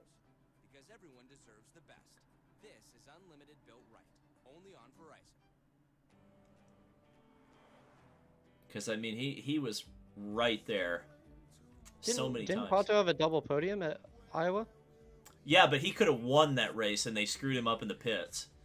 Oh, yeah, that's right. And Gateway, too, right? Like, he got Yeah. passed in the pits by Power. Right. Yep. So a win is on the way for Pato. Somebody said, how big is the power difference between Indy Lights and IndyCar at Indianapolis? I'm not sure. I think what does the Indy Lights car have? Like 500 horsepower? I thought it was 400. 400? So it's like 200 horsepower, I would think, at like Indy. It's gonna be more than that. Really? Yeah, because there's more horsepower at Indy. You guys are making 700 horsepower on the oval at Indy? Maybe not 700, but I think it's right around 650. Really? I'm surprised it's that high. I mean, because when they started this formula, and granted that was 10 years ago now, I Mhm. thought their target was like 550 for the ovals. It might be. No, it's not 550. Wow. There you go. Here's Sipkins, where Siebkins. Siebkins, sorry, where Jacob Abel took us by there and was popping his exhaust when we drove by there. That's my Siebkin story for 2020. It's a, it's like a really well-known bar that a lot of the people go to after the race. I've eaten there before. That's where George, we had a big night out one time. I wasn't old enough to drink, obviously, but You got to it was when observe. George turned 21, Oh, I've and heard about this. everybody is there from the family, so it was fun. That was a. I've heard that's a legend. That was a legendary night. 550 for long ovals. Someone's been watching NASCAR. I mean, well, no, I think that there was a point when that was the target. Now it could have changed, but I always thought it wasn't much more than 600 Well, on the it's a ovals. lot more now than last year too, Hmm. because they increased the boost levels. So Right, but that's only in qualifying. yeah,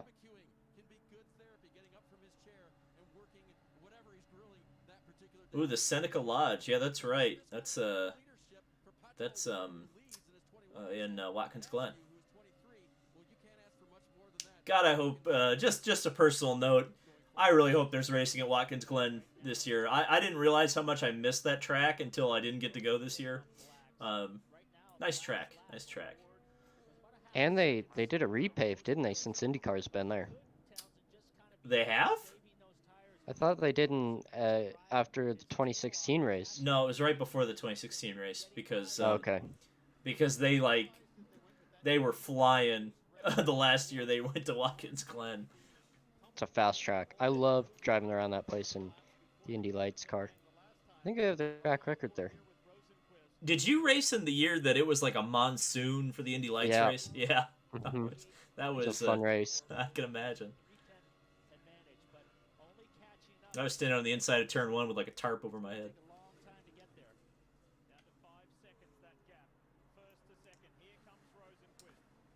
Do you think Felix has more pressure at Ganassi because teammates with Dixon and that the pressure will go off? Um, I I don't know. I think it's gonna be more. I don't think it'd be more pressure, but it's gonna be. Maybe it might be more pressure, right? Because no one's expecting you to go into Ganassi and beat Dixon. Um, but I think there is an expectation for Rosenquist to be on pace with Paul to either match him or beat him.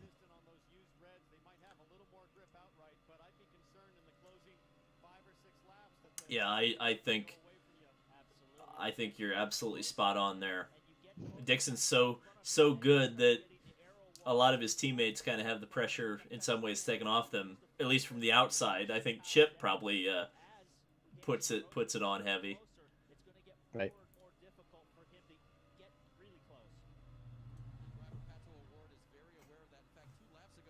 You see it's about 4.7 seconds now.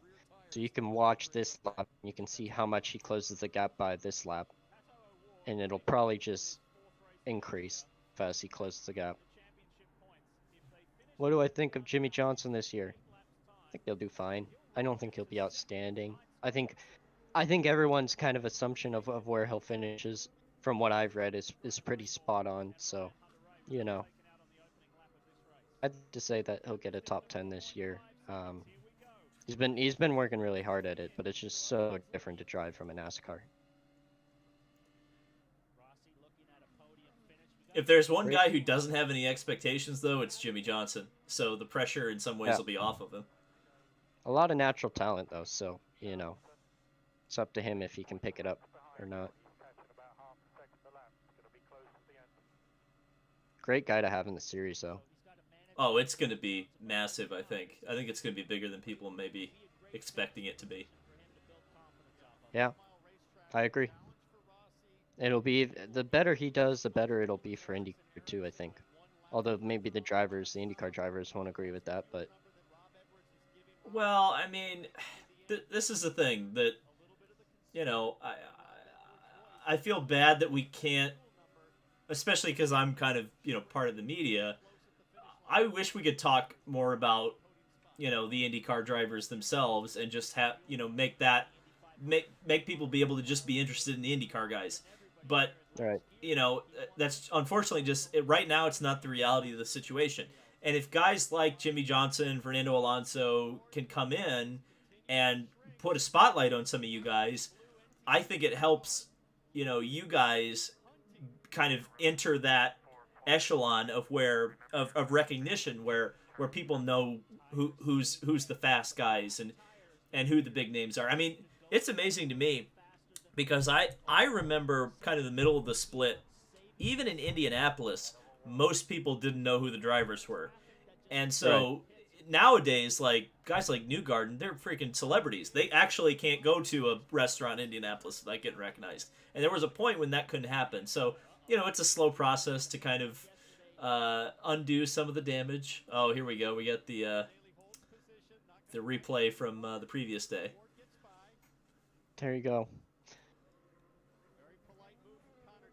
When you are working on a car setup and it's not right, does it tend to feel wrong in the same way, or does it vary race to race?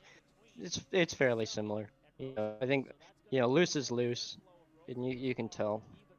What causes the looseness might change. You might have a lot of understeer that causes the looseness, where you're putting a lot of wheel in mid corner, and all of a sudden the front grips up, and then it's snapping the rear. So then you might say, hey, that's down to the understeer. But loose is loose. You can feel the or it feels very similar race.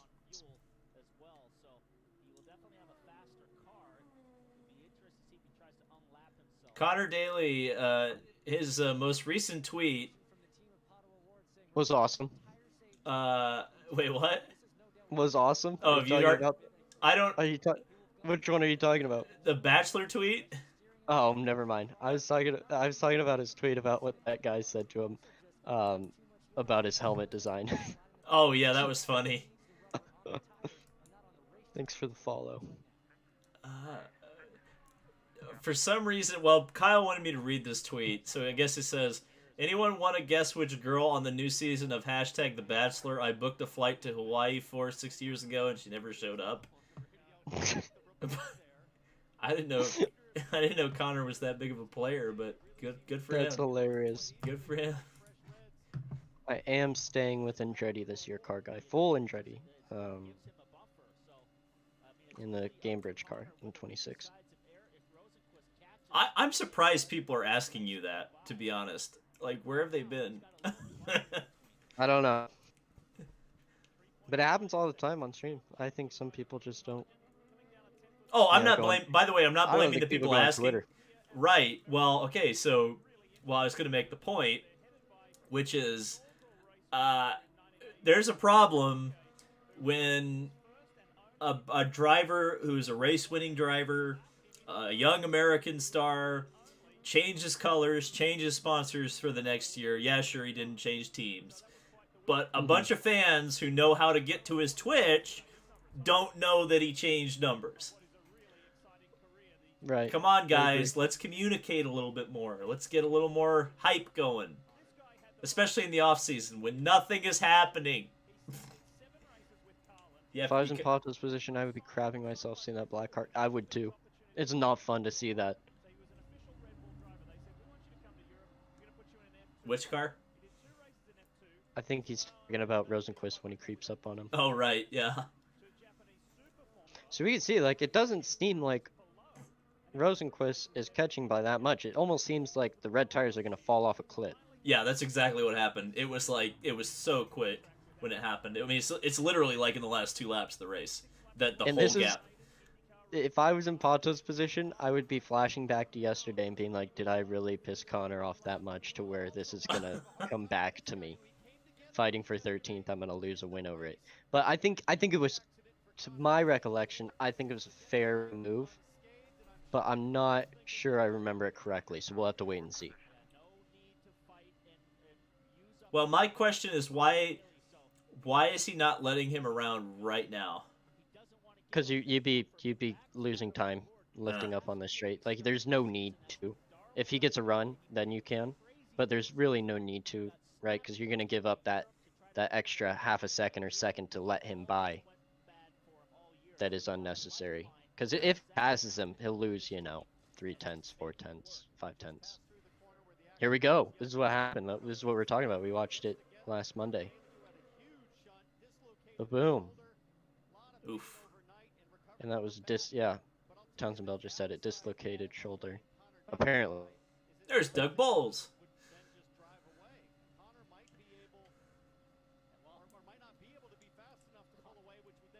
Looked like he was struggling through the kink there.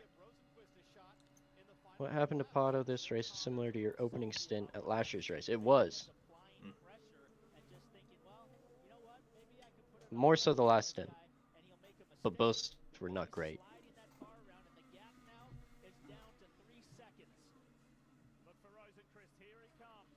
Question for David. What do you think of McLaughlin in the next couple of years? Oh, I think he's going to be right. I mean, he's going to be a front runner. No doubt about it. I No think so doubt about too. it. Yeah. I think his pace showed his test at Coda. Well, he did what you did the previous year. He just showed up and Exactly. just kicked ass, and you know, it's a shame. And the weight was in the car for him, and it was for me.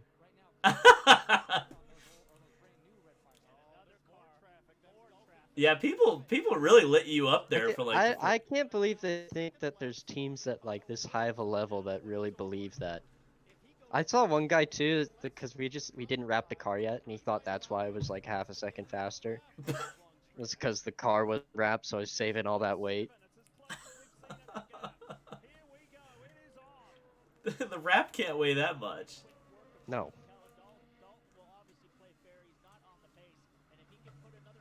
They look cool. I kind of like the look of just bare carbon. Yeah. Kind of different. Or like when we did the testing car where we just wrapped it in all white. I don't remember if that was last year or this year. That was really cool too. That was at Indy. That was the There you that go. was your Oh rookie yeah, test. yeah. Which, by the way, you were also fastest there, so you were clearly cheating. There you go. Pato just lost half a second in that lap. Yeah, so you can see the tires are falling off a cliff. Now he's got to go by Dalton. There's a lot of stuff that's going on that he doesn't want to deal with. And 5 laps to go. I mean, come on. Colton, what is your fondest memory from Indy Lights? Winning the Freedom 100. uh, Rip that race. Let him by. There we go. There it is. There's the trophy. It's heavy and it's big.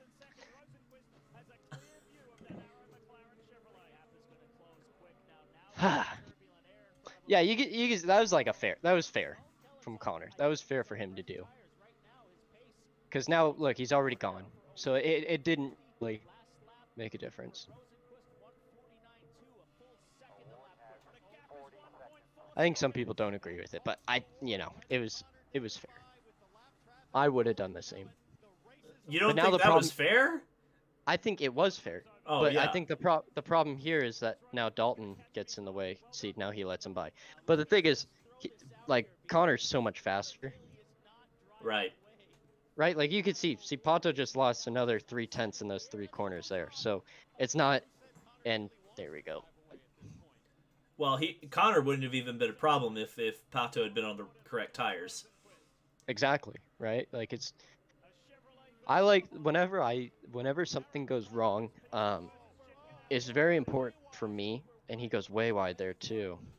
It's very important for me to always blame myself. Even if I had nothing to do with it, you can always blame yourself in a situation where you go like, oh, I shouldn't have been racing. Maybe I got crashed by this guy, but if I did this earlier in the race, if I didn't make this mistake, or if, I was just a 10th quicker every lap, I wouldn't have been racing that guy. So, I think it's a lot better to think of it to just always blame yourself. One of my dreams winning the Indy 500. That is the only dream. I think that's what everybody wants to do in IndyCar. Didn't you say in the last stream that you'd rather have 50 wins than one Indy 500? I just want to. Okay, well, yeah, all right. Sorry, David. You said that was the correct answer too. Did I? I don't remember that. But you also said that I don't get to keep my 3 IndyCar wins. I just have the Indy 500. Oh, did I say that? Well, I hope I didn't. Yeah. Oh, okay. See, I could only get 1 win my whole career. Yeah. See, I don't. Yeah. Yeah. I mean, you'd get the championships too. I think that's Yeah. what I said. Is like if you have 50 wins, you're almost certainly going to have at least 1 championship. Wow. And like I said, it's like right in these last couple laps where it's just the gap's just gone. Yeah. And now it's just gonna get worse and worse and worse for him. Somebody asked if I've ever played Project Cars 3. The car that I won in Coda, at Coda, is in the game. I didn't know that. That's pretty cool. I've never been in a video game before. It's pretty neat. Have you done that, David? Have What, you Project raced? Cars 3? No, because it's like I arcade haven't is tried it. arcade. Oh, is AF. it? Oh yeah. Like I didn't even buy it. I had Project Cars 2, and I actually enjoyed like just being able to do whatever I wanted in it for that aspect, like putting Fiats against LMP1 cars and having to like manage the traffic and that. Like that's what I enjoyed with it. But the driving aspect is not good at all. Really? Interesting. I think in Project Cars 2, I don't think so. Yeah. But I like what they did with the game. It just wasn't executed properly. Right. But they completely threw all the stuff that you liked about Project Cars. Yeah. That's why I loved it. I still play it because I love the game, but so here we go. You can see Rosenquist has 26 seconds of overtake. I don't know what O does, but oh my gosh. Look at the 11s laying down in the corner. Yeah, I do see that now. You see the 11s being laid down, just breaking traction all the way. Oh, it's got to be such a miserable feeling.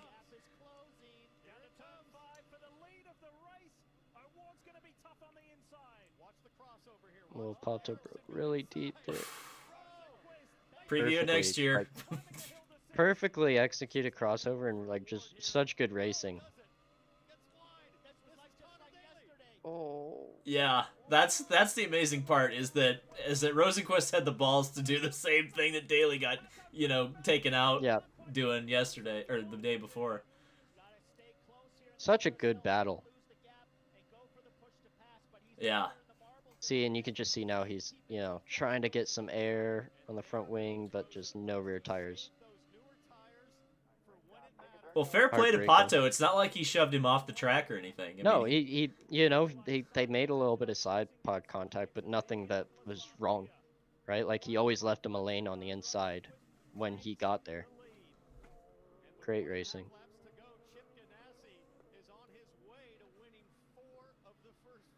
And I think this stat is correct. I'm gonna go ahead and say it, and I'll let the chats correct me if I'm wrong. I believe this was the first time the number 10 car won a race since Tony Kanaan did in Fontana of 13. I don't 100% quote me on that, but I think this was a pretty... I mean, we had seen so much bad luck for the 10 car for so long with Tony and then Ed Jones and even Felix the year before didn't quite get there. Pretty exciting wins, though. Yeah. Somebody said Fontana 2014. Oh, sorry, 14. Yeah.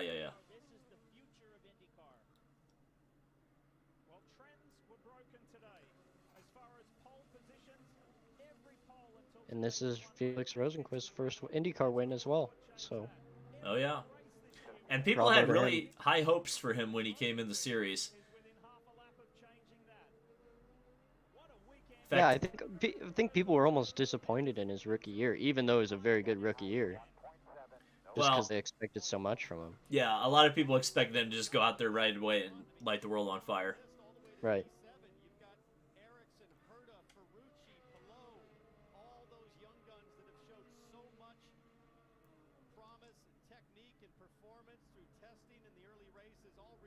Were your Rob Wilson days at the airfield track?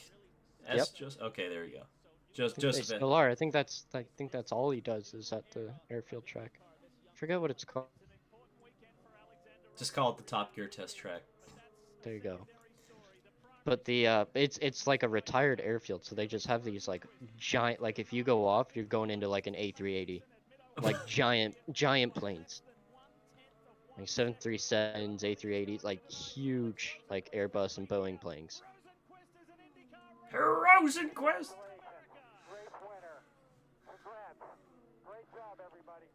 There you go. And I think we just hung on for another 5th place.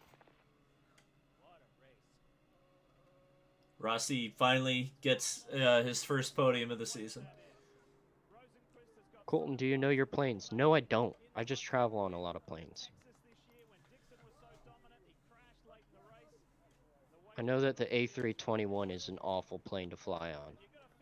I don't like those planes because there's a good chance that somebody's gonna be sitting next to the shitter because it's halfway through the plane. What? Well, I've never been on one of those before. A321s. What do you usually fly? I usually fly an American. Oh, okay. That's what I have on my status. So.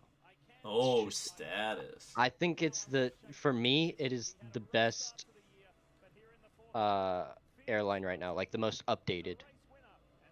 You ever flown JetBlue? As far as interior. Yes, not for a while though. I like JetBlue. That's kind of my go-to when I. JetBlue has really good cabins for LA to New York.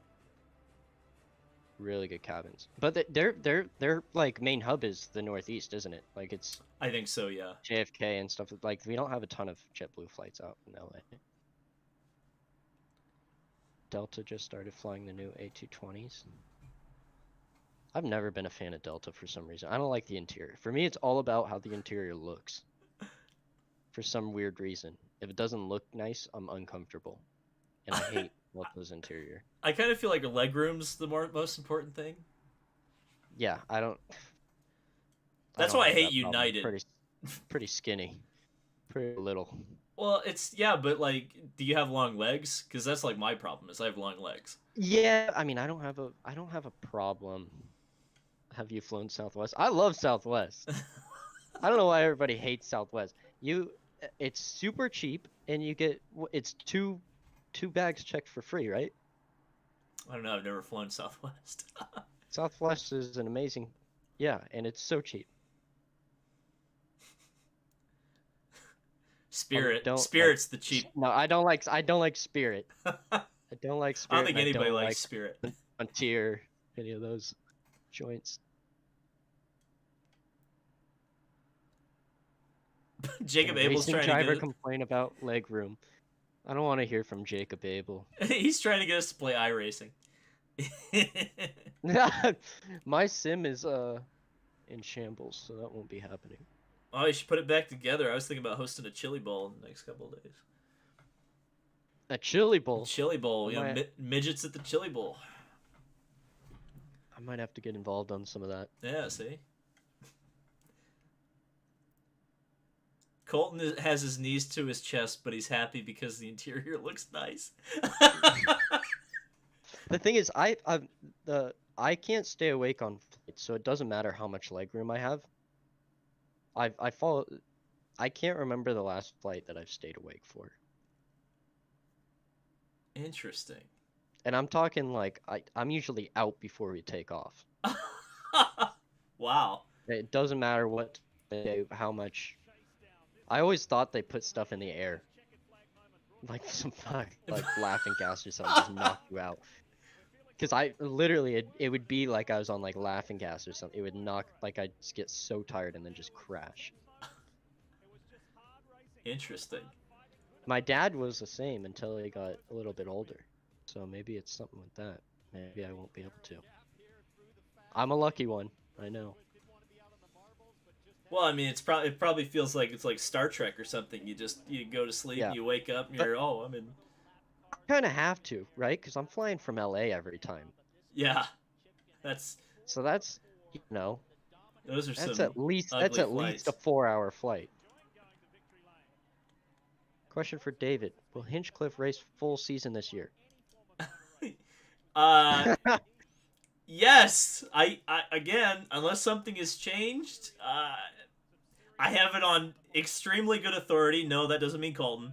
That I yes, don't tell David anything. he doesn't tell me anything.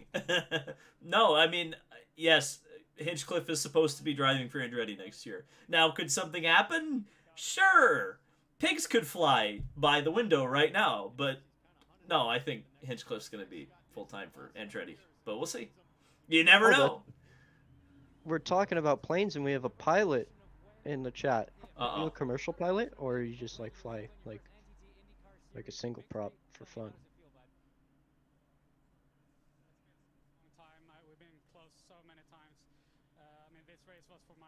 Working on it. Oh, so you're learning. Oh, that's fun.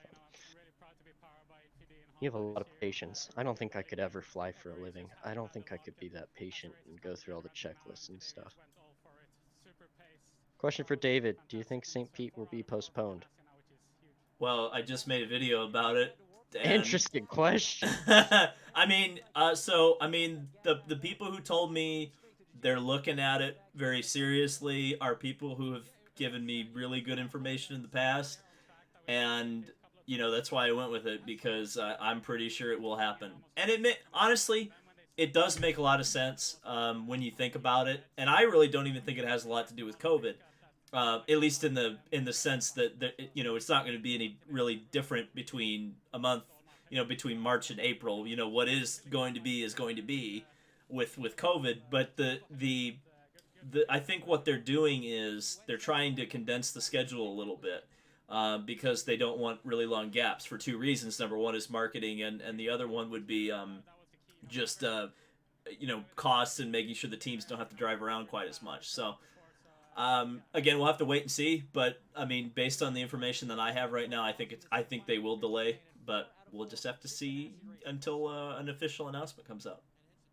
David knows so much more than me that he actually told me that before we got on stream, and I did not heard of it. That's why I dropped it. Well, to be fair, I was really the first person to kind of like publicly report on it, so it's not like out there right now, but it's being talked about behind the scenes, from what I understand. I'm not behind the scenes then. I'm sure there are people you could text and find out if you really wanted to, but I mean, yeah, but it won't change me at all. Well, that's exactly the point. Yeah. As long as it happens, I'll be happy. Obviously. Oh, I think it'll absolutely happen. I mean, that was the thing when I heard it. I'm like, isn't St. Pete in Florida? I'm like, like there's really not any restrictions there. But I think the reason it's being talked about again is because IndyCar's just deciding it's better for everybody if they wait, because there's so few races before the Indy 500 anyway that they can kind of condense things. Somebody said, do you like seeing the flyovers? I love it when they do like the B2 bomber. Sometimes they do it in Indy. And they did it at Pocono actually last year, I believe. Did they? I think they did. It did at a race last year. The flyover in 19 was the most badass thing at the Indy 500, where the jet plane actually did a lap of the track. Oh, I remember that. It was so cool. For me, we don't usually get, because by the time the plane's flying over, we're already getting ready. Right. But I always like to watch it, and it kind of creeps up, like when they do some of those planes that are like when they do the B2 bomber, and you have the earphones in, like usually if you're not wearing them, you can kind of hear it start to come as it's kind of almost there. But it's like you can only hear it when you're behind the plane. You're in the background of both of the winner interviews from Road America, or the second place interviews from both races. I am? Yeah, you're in the background. I paused. Oh, yeah. I did do an interview, and I remember they showed me. This is the one where they showed my speed. Wow. I didn't know we were pausing. I kept everything going. I mean, I wasn't watching, yeah. Hey, there I am. The one race that might get canceled out. Oh, okay. This is it. Watch how fast I walk. Do I need to fast forward? 4 miles an hour. Need a hat. It's like 249. Question for 249. Colton and David: what do you think of the Tennessee race? I'm very much looking forward to that. I hope we can have fans back. I hope the vaccine's far enough along that, it can kind of go back to normal and people don't have to worry too much. Which race? Tennessee, Oh, Nashville. Nashville. That'll be interesting. The I'm, thing I always worried about with street races is like how long are they gonna last? But I think the promotion seems good for this race, and that's everything, right? If an IndyCar race is promoted properly, it gets a lot of fans. That's why you see a lot of fans went to Portland, a lot of fans go to Mid Ohio, a lot of fans go to Road America. It's properly, Toronto, Long Beach. They do a lot of work before IndyCar gets there to get people to go there that aren't IndyCar fans. So, well, that's the race that my chat is worried that's not gonna happen is Toronto this year. yeah. Yeah, I mean, me too. It's like to lose it again. And obviously, Toronto's been very protective during this time. So, understandably. Nashville has New Garden going for them too. Yeah, it's a lot bigger too, right? Like you have a driver that's big, a driver that is that big, and he's from there, so it kind of increases it, and I'm sure that's gonna be huge for him. Like I'm super excited about having Long Beach to finish the race because a lot of my friends and family are here, so it'll be really cool if that ends up happening. I would certainly hope by October, whenever they're running that race, that we'll be at 70% or whatever it needs to be for the vaccination. Somebody said, "What's your opinion about the fact that you guys are racing over a bridge, and what can they do to ensure safety?" I'm sure it's not going to be a problem. I mean, I'm sure they'll put catch fencing up, and if you do end up in the river, like I know for races that have that chance, they always have like professional scuba divers from like the Navy and stuff there. That he's not lying about that. Like at Yeah, St. Pete, like they literally have the Coast Guard like doing laps over by the Dan Weldon Way. Like it's yeah. legit. So Like they actually have a rescue squad ready to go. yeah, I'll be ready to unbuckle my belts quickly if it happens. I'm a good swimmer. Oh my God! Please don't It's actually. it's only happened twice, right? In Monaco, it's happened twice, I think, Right? Yeah. in So like the 50s. Sterling Moss was one of them. That would be so crazy. Or no, was it Fangio? No, it was Ascari. Ascari was one of them, and some I don't remember who the other guy was. I'm sure the chat will tell us.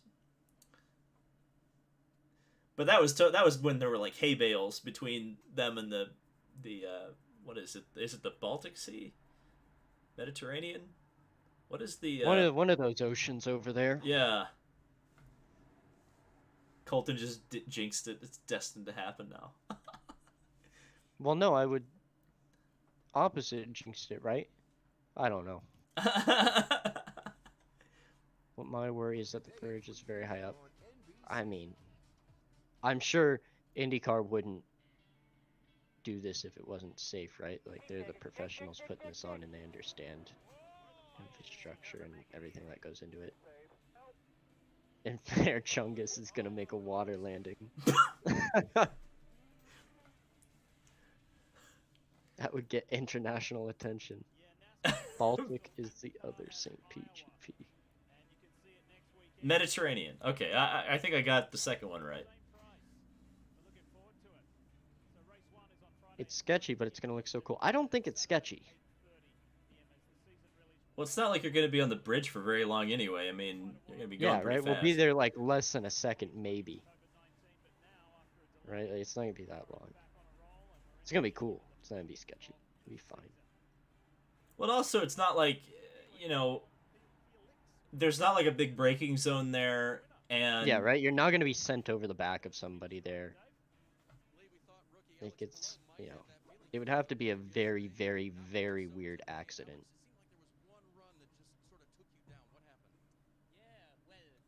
Paul Hawkins was the other driver that ended up in the Mediterranean Sea at the Monaco Grand Prix.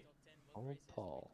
That is not a name of the one I would have pulled out of my brain. So thank you, Terzia, for that. Very cool.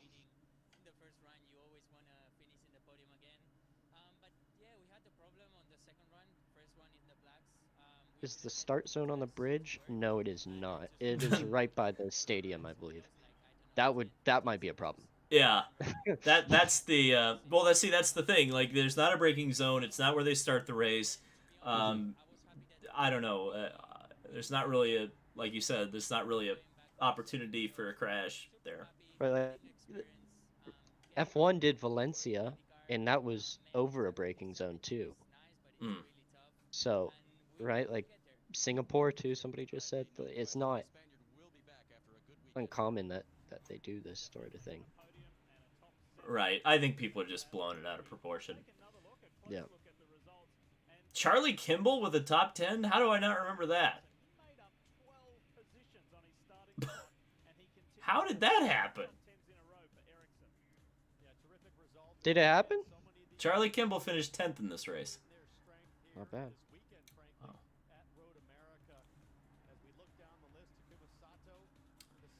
What do you think of Portland International? I've never been there, so I can't really answer that. I enjoy it. I think it's a good track. Good for IndyCar to be there in the Northwest. I think there's a good showing from IndyCar. Well, that race, I mean, Portland used to be huge, so I mean, it's hard to judge just the first year back, but there was definitely a good turnout. But this is, yeah. See, this is. Let's see. Can you see it? Start line's up there. It's right behind the bridge, so it's not on the bridge. So it should be fine. The finish line is right by the stadium. No, we're looking forward to that one. Colton has a Twitch channel, Douglas. It's called Colton Herta. Colton Herta, yeah. No spaces, I don't think. No.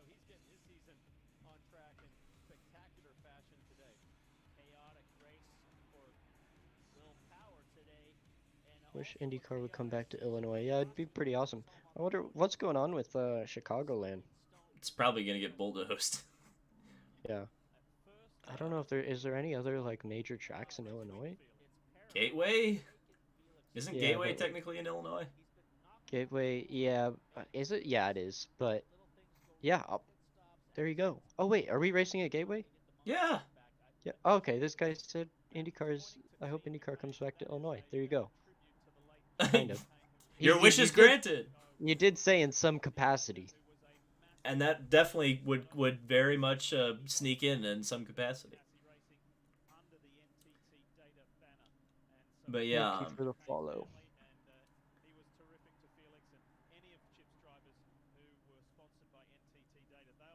Gateway, border of St. Louis. Yeah, we tried to when we were up there. It is in Illinois, I think, though, right? It like is. It's not in Missouri. It's actually over the water. Yeah, you have to go over a bridge, and we tried to go to the arch, and we couldn't get there for some reason. They had like all the roads closed off. Hello, Douglas from David's stream. I told him, well, there you go. That was the guy who asked about your thing. David, what year was that Charlie Kimball got top 3? Charlie Kimball won in 2015? I think he's talking about the, Kimball won in 13 at Mid-Ohio, but I think he's talking about the Indy 500, which he got 3rd in 15. Will Michigan ever get an IndyCar race again? I think so. Really? I think eventually, at some point. It's been this long already, and they haven't gone back. Right, well, you could say that about Gateway and Road America for the longest time, remember? I feel it's a little bit different. Really? Yeah. Michigan had a bigger race than Road America and Gateway. Right, but at the same time, I kind of feel like there've been so many people begging for Michigan to come back, and they haven't brought it back. When they literally, I mean, they brought Pocono back for God's sakes before they brought Michigan back. So, I don't know. I would say most of the reason that these tracks don't get back is because they don't want to pay. They don't want to pay for IndyCar to go there. Well, that may well be. It's not because I think a lot of these places, it's not because IndyCar doesn't want to go there. It's because they don't want to pay what IndyCar's asking. Mm. IndyCar at New Auto Club. We were talking about that. I don't think that's possible. Well, Be like an IndyCar at Bristol, right? Well, they could do so. Auto Club. Here's the thing about Auto Club, which is kind of funny. I'm honestly not sure that they'll ever actually renovate the track. I'm almost getting the feeling like with how restrictive California is and how restrictive it probably will be for a while. I wonder if eventually they're just going to go, this costs too much money to do, and we have a perfectly good track here because NASCAR's going to do another race in 22 at the 2 mile track. So right. I do wonder if that will ever actually happen. I was just there. I did a 12-hour go-kart race not too long ago there. Yeah. No changes. Oh, they're not gonna start construction for at least 2 years at this point. If you could have IndyCar go to any track that NASCAR goes to, which one would you pick? What do you think, David? IndyCar going to any track that NASCAR goes to? Yeah. Well, I mean, Michigan. But yeah, Michigan would be kind of like the top. I'll do something a little different here. I'll say Kansas because that seems like a market that really IndyCar hasn't been to in a long time. Such a boring track, though. It is, but it's a 1.5, isn't it? Yeah. I mean, IndyCar had races on 1.5 miles, but that's yeah 2006 and. Well, I mean, I do think that like the aero package as it is right now. No, yeah, obviously. But I think it would actually be okay. I think Michigan would be amazing. So. Michigan would be great with this aero package, I think, because you wouldn't have to worry so much about. You think you'd be able to run like high line, low line? Oh yeah, because the problem was when they ran Fontana that last time, they had too much downforce, but they could run so many different lanes. It was really exciting. So yeah. I think you guys not having a ton of downforce, like almost no downforce, going to a place like Michigan now would be awesome because it would almost be like an old kart race where you guys would get I think, again, I'm not an engineer, but my anticipation would be you guys would get massive runs on the straightaways and there'd be a lot of passing. Maybe it wouldn't be like multi-lane in the corners, but it definitely would be on the straights. It would be like how it was. Yeah. In the 90s, right? Like it wasn't multi-lane racing. It was just really good. That was also they were running hamper devices, weren't they? Well, when I say 90s, I'm thinking of like 95, like before they started adding all this stuff. I mean, I don't know. I don't know if you guys would be all clustered together the entire race. I almost think it would be more like a pre-Hanford kart race where I think it would be like Texas, where like if your car is good, you can pass. Right. Which that's how it should be. But it shouldn't be easy to overtake. Yeah. And so yeah, that's kind of what I mean, that's why I think Michigan would be really, really fun, especially now in this era that we're in right now. But again, somebody said COTA, and I hope that doesn't happen for a very selfish reason. I hope that I can be the only IndyCar driver to ever win at COTA. Pretty selfish, but that's extremely selfish. But it'd be a fun fact in like 30 years. That's true. Yeah, that'll be a trivia question. It'll be like when Colton finally has his 50 wins and no Indy 500, everybody will be like, "Yeah, where was Colton's first win?" All right, I gotta eat some dinner. Yeah, I'm gonna end the stream here. Thank you guys. It was fun. Yeah, thanks everybody. And apparently nobody knows, even though we tell them every time when we do these things, and I still get tweets at me. It's Monday nights, 5 o'clock Western, 8 o'clock Eastern. And if you're anywhere else in the world, do your own damn math. Yeah, that's too much. All right. Well, thank you very much. Yep. Thanks, everybody.